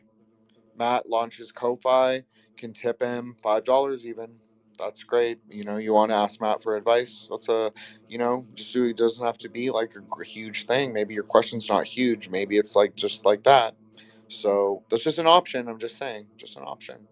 Obviously, check out his site, Solar Exile, his 2 episodes, Gregory Peters and Paul Fredericks. And Mike, check out Mike and his, he's been sharing his NFTs. Of course, check out Joshua. He has multiple episodes on my show. We've got a long-running series on the metaphysics of Vidya, video games, where we discussed, well, his first episode, we kind of just like discoursed, but we did talk about Umbrella Corp.